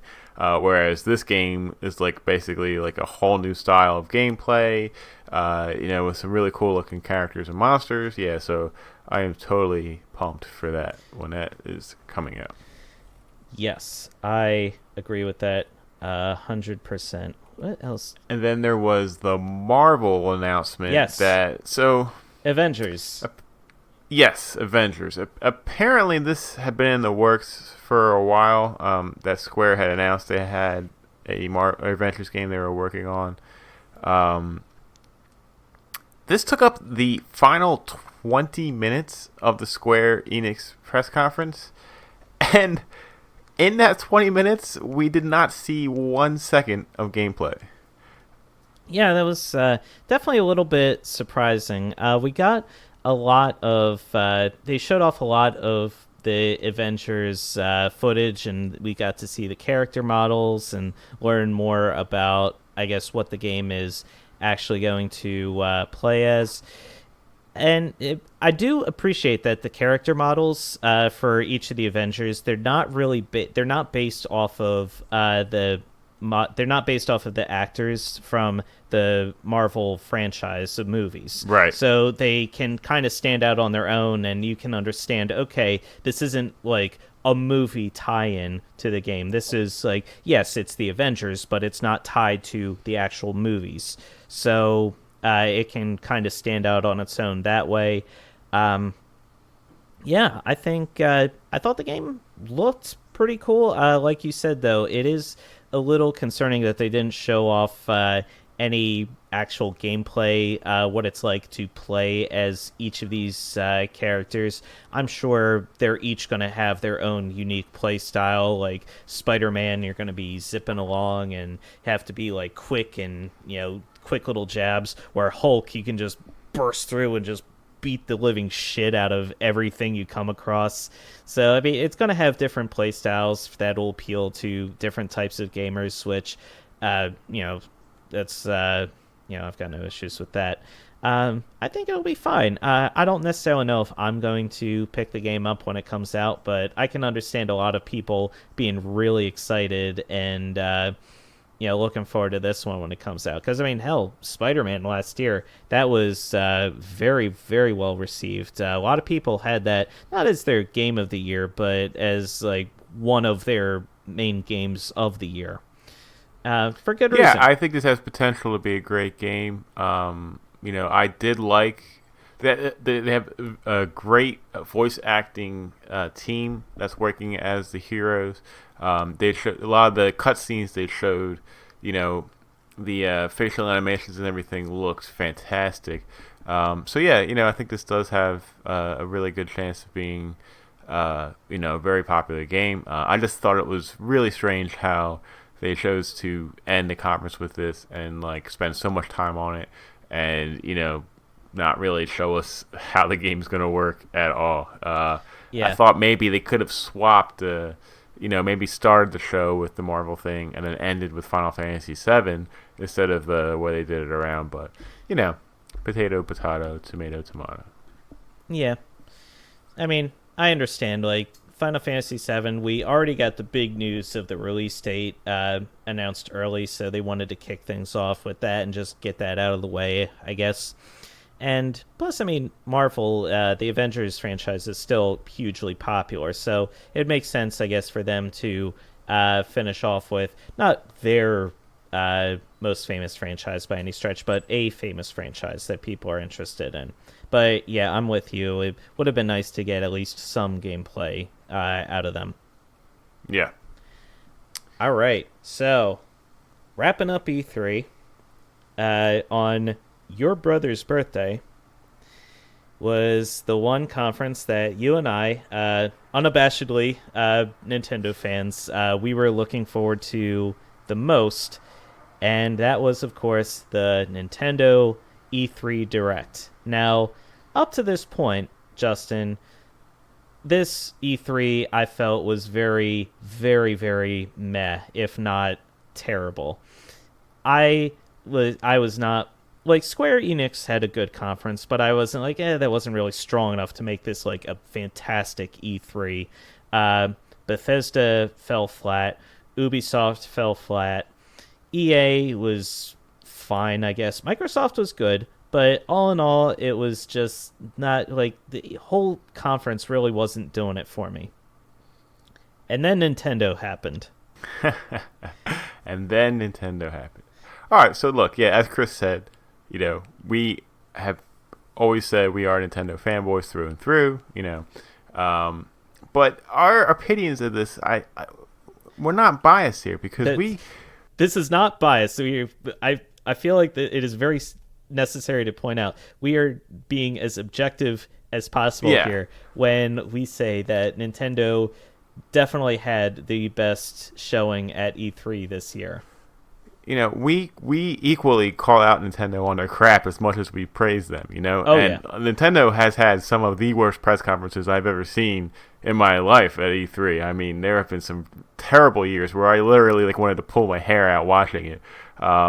So knowing that, I always go into Nintendo conferences expecting low now because when I go in expecting high, I get crushed. So I was like, all right, I don't think they're going to really have a lot to talk about here. I was skeptical about seeing even info on some stuff that we do know is coming. Like I was talking to Chris before, I didn't think we were going to see anything on Animal Crossing.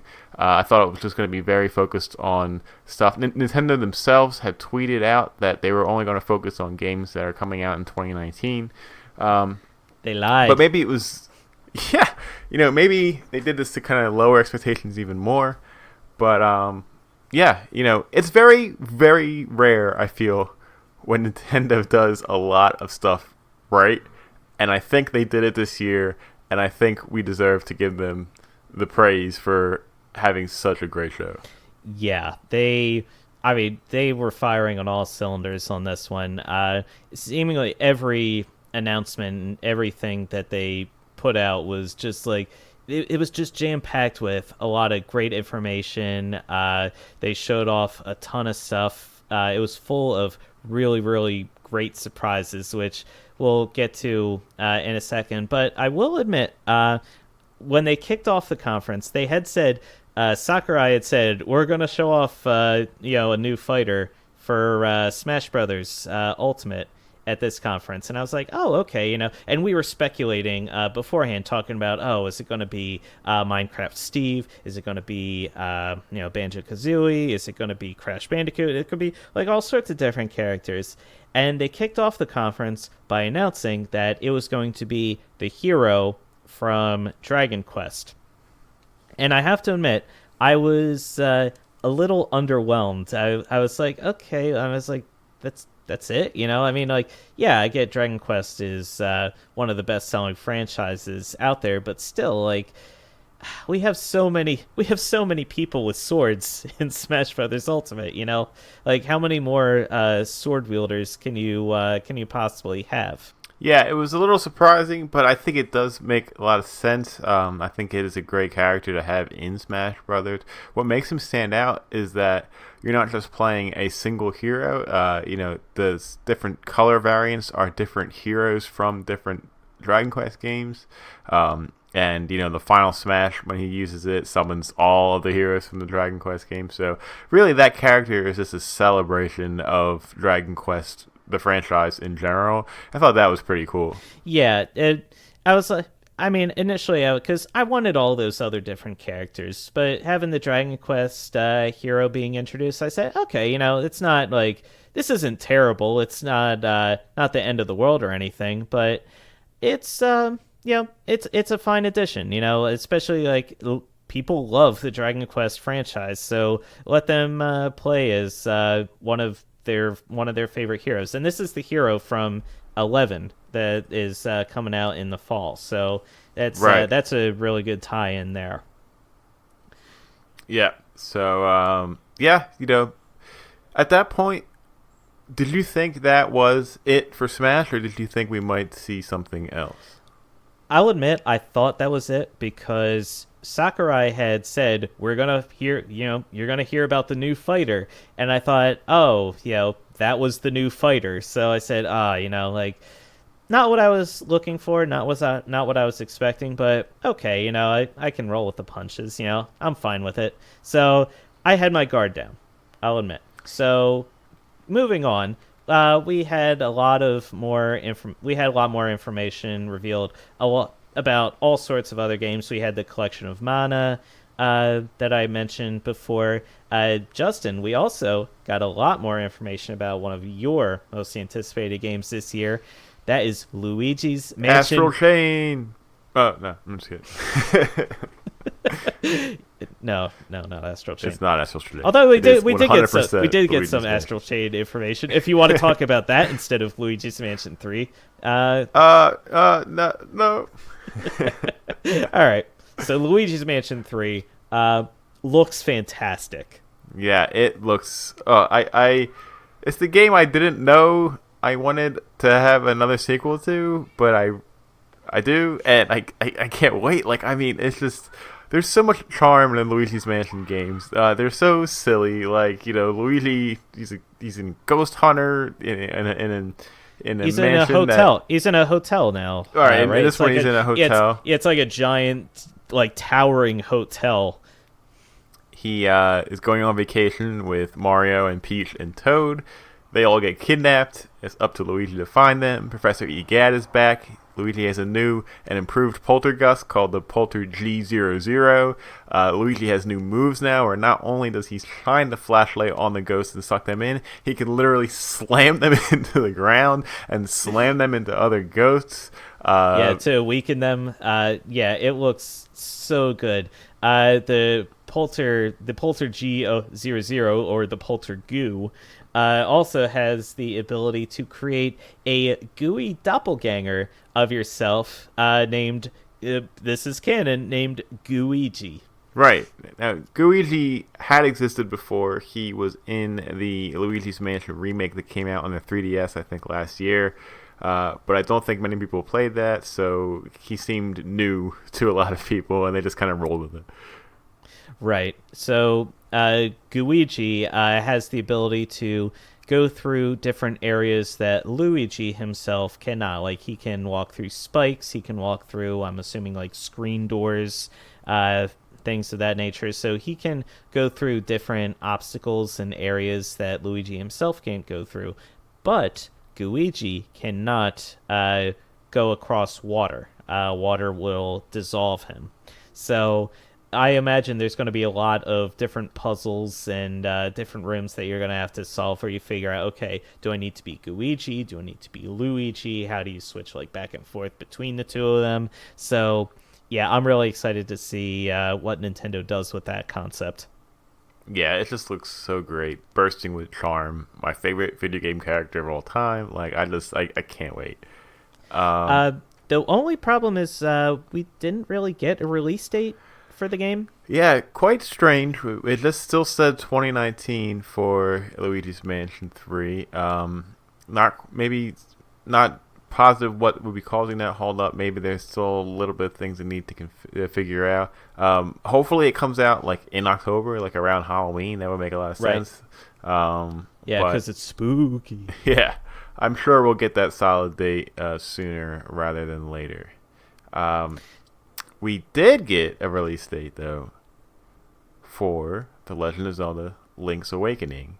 And it's coming out sooner than I thought. It's coming out in September.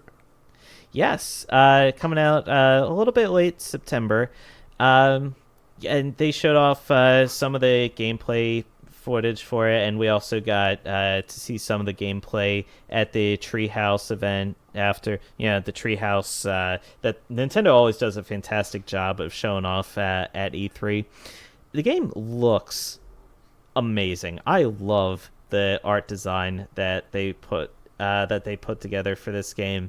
I really like the customizable dungeon feature, where you can find Dampé, the Gravekeeper, and you collect these dungeon pieces throughout your experience, and you go to Dampé and you can arrange the dungeons however you want, and then you can go through these custom dungeons, or I think you can have other people go through the dungeons, maybe online, and try to solve try to conquer the dungeons that you've created. I think that's a really clever concept. Breathes new life into the game. Yeah, it just I'm so excited. The first the only Link's Awakening is just so good, just such a good game. It's a lot of people's top 5, if not favorite, Zelda experience all time. So to finally get the chance to play this game again in just this gorgeous environment, in this, I love it. It just looks good. It sounds good. I'm very hyped for this game. Yeah, and watching them play it on the Treehouse, we got to see that it is pretty much like a 1-for-1 remake. Like it's impressive. I was getting these nostalgia bomb throwbacks when I was watching, the Treehouse team run through it. It's a game exactly as I remember it, just in this really cool new style. It's got quality of life improvements. In the original Link's Awakening, you had to assign the sword and shield to either B or A, and if you wanted to use a new item, you had to either unequip the sword or the shield and equip the item. Now that's no longer a thing. The sword and shield have their own dedicated buttons, and then there's 2 other buttons that you can assign different items to, so that'll make the game a lot easier to play for people who haven't played the original. Yet the new Dungeon Maker mode, like you said, looks really cool and clever. I'm just so stoked for that to come out in September. Yeah, same. Let me see. So we also got a lot of ports coming to the Switch soon. We've got The Witcher 3 coming to the Switch. It's kind of a big deal. That is a huge deal. I was not expecting to see The Witcher coming to the console. I think we've got Ni no Kuni, the original one, coming. Mm-hmm. We've got quite a lot coming. Alien Isolation, which, man, that's a creepy game. That would actually be a good one for Creepy Arcade someday. Good point. Make a note of that. Resident Evil 5 and 6 are both coming. Yeah. And let's see. No, those games, from what I say, are not very well regarded. Right, I've In heard that too, but I didn't think it yeah, would ever be on the Switch, so that's interesting to see. mm-hmm. Uh, yeah, a lot of great information coming out. And Justin, you and I were both wrong about this one because you were under the impression, which was fair because Nintendo had tweeted this out, that we were only getting 2019 games at this C3. So you thought that we were not going to get any Animal Crossing news. Correct. I thought that Animal Crossing would be at the E3, but that it was also because it would be coming out in 2019. And it Correct. turns out we were both right and we were both wrong. Correct. Because we did finally get more information about the new Animal Crossing, which is coming to Switch in 2020. Yeah, and it's a delay that I don't think is a big deal. I mean, it's a couple months to make the game, run the way they want it to.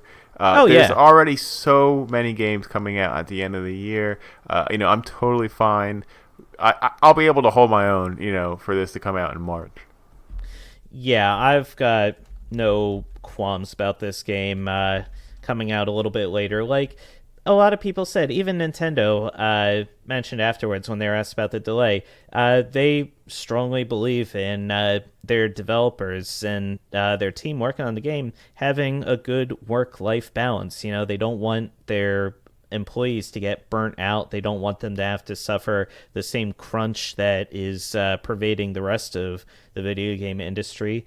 They want everyone to, happy employees will lead to happy customers, which is a great philosophy, which I don't understand why other businesses don't adopt nearly as much. But it's true. If you got happy employees, they'll put all their best efforts in and make the best product possible. And if we have to wait a little bit longer to get the game, then so be it. I mean, we've waited this long for the new Animal Crossing. What's another couple months? Yeah, and the bottom line is there's no rush for this game. I mean, there is so much still coming out. With Pokemon, Link's Awakening, Luigi's Mansion 3, Super Mario Maker 2, Fire Emblem. Like, the end of the year is stacked for Nintendo, and there would be no need to rush this. Yeah, and that's just Nintendo. I mean, we've got all the other games from everyone else coming out, so we'll be fine. So, the deets about Animal Crossing. We finally understand what the game is going to be. It's called Animal Crossing New Horizons, and you are flown on a plane provided by Nook Inc., and you are dropped on a desert island, and you just populate the desert island. You start out on a tent, and you do some light fishing, you catch bugs, and you slowly and surely build up your island into a small little civilization. Yeah, it looks great. It looks sharp as hell. There's a lot of new features, a lot of some stuff carrying over from the mobile game, like crafting will be in it. It looks like there's some sort of almost Harvest Moon planting mechanic involved, where you can grow crops or plants. Maybe it's just plants, but it did look really interesting. Plus, it still has all that classic Harvest Moon charm that everybody loves. It's gonna be really great. Yeah, I'm really, really looking forward to this game. It looks like the perfect game to, just like any other Animal Crossing. You pop in, you play for a little bit, you gather up all the bells from the one rock you can hit, and you catch the different bugs, you find the fossils, pluck up any weeds you see, and it just, you go about your day from there. I've always loved Animal Crossing, so this is definitely going to be one I pick up when it comes out. I'm really, really excited. Definitely. We got this surprise new announcement that No More Heroes 3 is in the works for Nintendo Switch. Yeah, that was really surprising. Did you play the No More Heroes games? I did not play them, but I did watch Zool play them because he was a big fan of the first two games. And, No More Heroes just had a game come out a few months ago, or earlier in the year, on the Switch, which was like a arcadey style top-down game. and this is going to be the actual No More Heroes 3 sequel, and it just looks like it's going to be crazy. Suda51, he loves the platform of the Switch, and he's all on board. So, I think it's a great game to have for the Switch library. Oh, agreed, 100%. Let me see.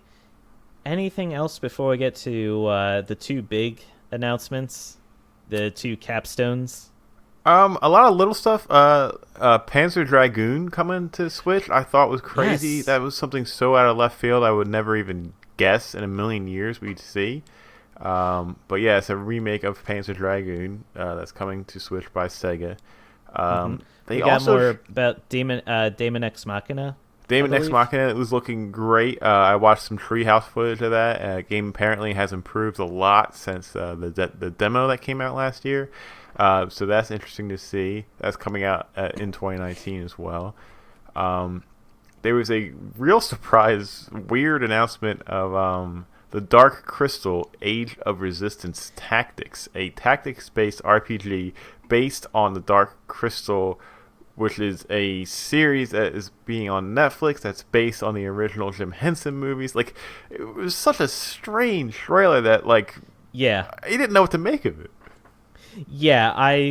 I remember seeing it. I was like, "What is it? Oh, is this like the Dark Crystal?" And yeah, then they revealed it was the tie-in for that Netflix series. Which, man, I haven't watched the original Dark Crystal in years and years. It has been a very long time. Like, I remember watching it, I think once when I was little, but it's one of those movies, like, you see it once and then you just, like, you never forget it, because it's just so strange and bizarre that it just sticks with you. It's just like, it's really, really, like, an interesting cult classic. It's very fantasy focused. If that's your thing, like, I recommend watching it, but just understand it's weird. It's a very, very weird movie. But yeah, everyone is really excited for this. I'm looking forward to seeing what this the tie-in game has to offer. It should be a lot of fun. There's two games that I wanted to briefly touch on that I don't think they were shown off in the direct. But there's a sequel to Yooka-Laylee called Yooka-Laylee and the Impossible Lair that's coming out, which is going to be a 2.5D side scroller with some top-down levels as well, and it looks fantastic. Somebody had compared it to how the Donkey Kong Country games play, and it does look a lot like that. I know the original Yooka-Laylee seemed to struggle a little bit with its platforming, old style of platforming, like a 64 era. So this Yeah. new style might suit the game a bit better, might be a little bit more modern for fans to enjoy. But yeah, the level design, everything that they've showed looks fantastic, and I'm really excited for that. And the other was a game that I think was shown off last year's E3 called Sakuna of Rice and Ruin, which is kind of like a Harvest Moony style adventure action game. I don't really know how to describe it. It kind of looks like its own genre. It's like a cartoony sim life game that does involve crop management, but it looks like there's a little bit more to it than that. And the Treehouse, I haven't seen this yet, but they did play it for about 20 minutes in, I think, the last day of E3, so I want to check that out. But yeah, I remember when that was announced in E3 2018, I was really excited about it, and then I just kind of completely forgot about it. And then when I saw it again last week, I was like, oh my god, how did I forget about this game? It looks awesome. Right. But that's coming out this year too, so yeah, big year. Big year. All right, so the end of the show. Now, like I said at the start, I thought that was it for Super Smash Bros. Ultimate. I thought we saw the fighter, that was it. And I was wondering, okay, like, there's always a surprise at the end of the conference, especially at a big one like the E3 Direct. So I said, okay, what is the big surprise going to be? So similar to when they announced that King K. Rool was going to be added into the game. They showed Donkey Kong, Diddy, and King K. Rool asleep in in Donkey Kong's treehouse, and then a Jiggy goes dancing by, and I was immediately like, oh my god, they did it! It's happening. Those madmans, they actually did it. My screen, sorry, just as a side, my screen froze. The webcam froze, and I'm making the stupidest face. like, like it just caught me in mid frame, and I'm just like, Print screen that. okay, all right, I think I got it. All right. So, all right, so getting back on target, so they did the thing where they had King K. Rool. I'm gonna make your screen bigger. I can't look at myself. So they did the thing where all three of them burst out the window, like looking for where was the noise from outside coming from, and you think you see it's Banjo-Kazooie, but it's actually the Duck Hunt dog, Ed the Duck. And it's like, one last troll from those sons of bitches. Yeah, they've been trolling us ever since 1985. And then from the heavens above, crushing them right in their stupid little skulls, is the bear paw and the bird in the backpack, Banjo-Kazooie, announced for Smash Brothers. Justin, I never thought I would see the day. I think it's awesome. It's continuing the path of things that used to be like, oh, that'll never happen, but now it's happening. So nothing's off the table anymore. It's crazy. It's so nice to see Banjo and Kazooie back on a Nintendo platform. I love the Microsoft partnership again. Phil Spencer was very vocal about how when Nintendo came to him about it, he had absolutely no problem with it. He was 100% on board. That kind of stuff makes me just it's just such a warm and fuzzy feeling about that kind of stuff. And just to see it all come together is really great. I do have to say though, I think a lot of the reaction to this is way overblown, and I don't understand it. Some people are absolutely losing their minds. There's a video of when this was announced at the E3 showing at Nintendo World in New York, and people are screaming and crying and stuff, and I'm like, okay, calm down. It's awesome, but this is insane. I guess, but you also have to remember that in 2018, they put I think Nintendo did a survey of which characters people most want to see, or it wasn't Nintendo, it was somebody. Yeah. But there was a survey put out where people said, "Oh, which character who is not in Smash, has never been in Smash, do you most want to see in Smash?"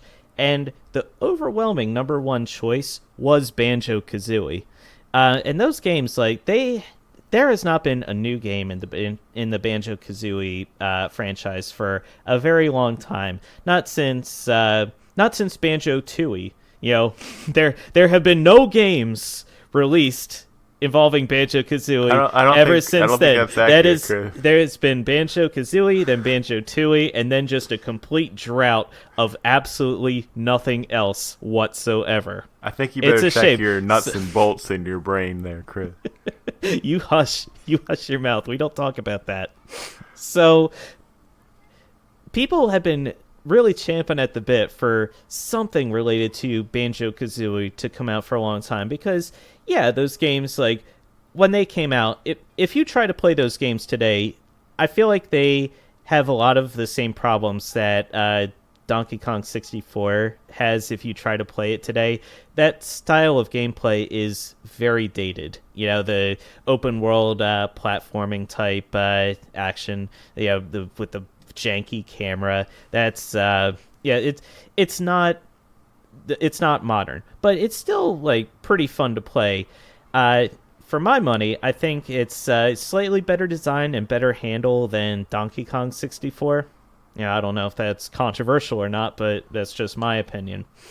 And people have a real strong fondness and love for the Banjo-Kazooie characters, that style of humor, the fun, because I mean, like, those games were pretty much as close as you could come to playing like a Saturday morning cartoon. Yeah, Yeah. it was just so goofy and silly and fun and funny. People, it really made an impression. So I can understand people being emotionally attached. I agree with you. I feel like maybe the reaction was a little over the top, but I can certainly see where people have that fondness for the characters, and I'm really glad that they finally, finally decided to go ahead and, bring them into the fold. I'm curious though. This is a new model of Banjo and Kazooie. Like his eyes are a little bigger and more cartoony. His shapes are, he's a lot more rounded than that weird, like kind of jaggy looking Banjo Kazooie from the game that you think does not exist. So does that mean this is a character model for a game that's in the works or could be coming down the line starring Banjo and Kazooie? Well, I know for one thing, if like a lot of the fervor about Banjo 3 had died down a lot over the past several years, I guarantee that is now like surging again. Like, Yeah. they have the models again. Maybe they can put together a Banjo 3. Although if they do, I hope it's more along the lines of that new ukulele Right. game that they're doing, or the Donkey Kong Country Returns games, where it's like the side-scrolling platformer. I feel like that would be better, more modern in terms of design. Agreed. That theoretically was our last major announcement, but Justin, we had a surprise final announcement, which Hey, and one more thing, if you yeah, will. the and one more thing, which a lot of the games journalists out there had said that they were shown the direct a few days prior, and they couldn't reveal anything about it due to embargo reasons. Just so they knew what to expect, they could pre-write up articles about it and then print their reactions immediately as soon as the trailer actually went live. They were not shown this portion of the direct. This was something that was a complete surprise to everybody. And that, Justin, was the announcement of the Breath of the Wild sequel. This I was not expecting, like, I knew there was going to be a new Zelda, but I wasn't expecting there to be an announcement so soon about it. Yeah, I think that's essentially it. We all kind of knew this was going to happen in some way or the other. The way that Zelda was the launch title for the Switch, the way they built this engine, that they wouldn't just let it sit there, and the history of this happening with Ocarina of Time and Majora's Mask, something else was going to happen. We all knew it in the back of our minds. What was the shock here was that we saw it here at the end of this conference where they didn't even need it. I mean, this if it ended at Banjo, it was still would have been the best conference of the E3. It was like everybody was just so hyped. Like, to have that shown off at the end, it's not the icing on the cake. It's the icing on top of the icing that was on top of the cake. It was insane. My guard was completely down because I didn't even think we were going to see anything else. And then to have that be what it was, I mean, was just incredible. I literally hopped out of my seat. I was so unprepared for Zelda news. That completely caught me off guard. When I first saw the character models and the design, I was like, wait a minute. That's Breath of the Wild. And they showed them like going to, and at first people were like, oh, is this like DLC? Are they announcing new DLC for the game? And then there was a text scroll, a sequel to one of the greatest games of all time. I was like, a sequel? Like, are you? Oh, holy! I was like, holy shit! And also, what's really surprising about that too is it's clearly the same world and the same like character designs and the same models that they had introduced in Breath of the Wild. We've never really had like a sequel in the Zelda series before. It's Yeah. always been like, oh, here's Wind Waker, here's Twilight Princess, here's Skyward Sword, and they all have their own unique looks and their own unique ways of playing, and they're all Zelda games, but they're not really like following in the footsteps of each other. You know, they each do their own thing. This is the first time. Well, that's not true. We have Adventure of Link does its own thing too. Yeah. So yeah, this is like the first like real true sequel in the Zelda franchise, and I was just I was blown away. We got to see like Zelda. She's got shorter hair now, which she looks fantastic, by the way. The short hair very suits her very well. We got to see Ganondorf's corpse, which was a little unsettling to see, I gotta say.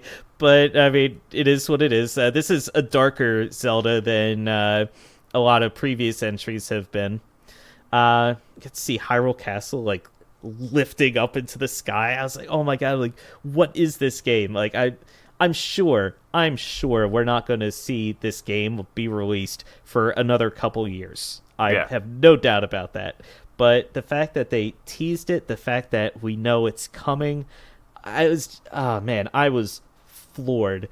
Absolutely floored. It was just such a great announcement. Yeah, it was wild to see that, because that brief trailer, like, it was purposely shown almost to, like, get your mind racing, right? There's so many questions at the end of that trailer, like where are they going? Like, was that Ganondorf? Or why are they trying to resurrect him? What is that green, like, aura that's coming out of, like, Link? Is this game 2-player? Is Zelda a playable character? Like, there's just so many questions that we're going to be thinking of and that we're not going to know the answer to for a long time, and it's just going to build so much more hype, and, like, just wow. Like, I don't really know what else to say at that point. Yeah, it was a great end to a fantastic conference. I was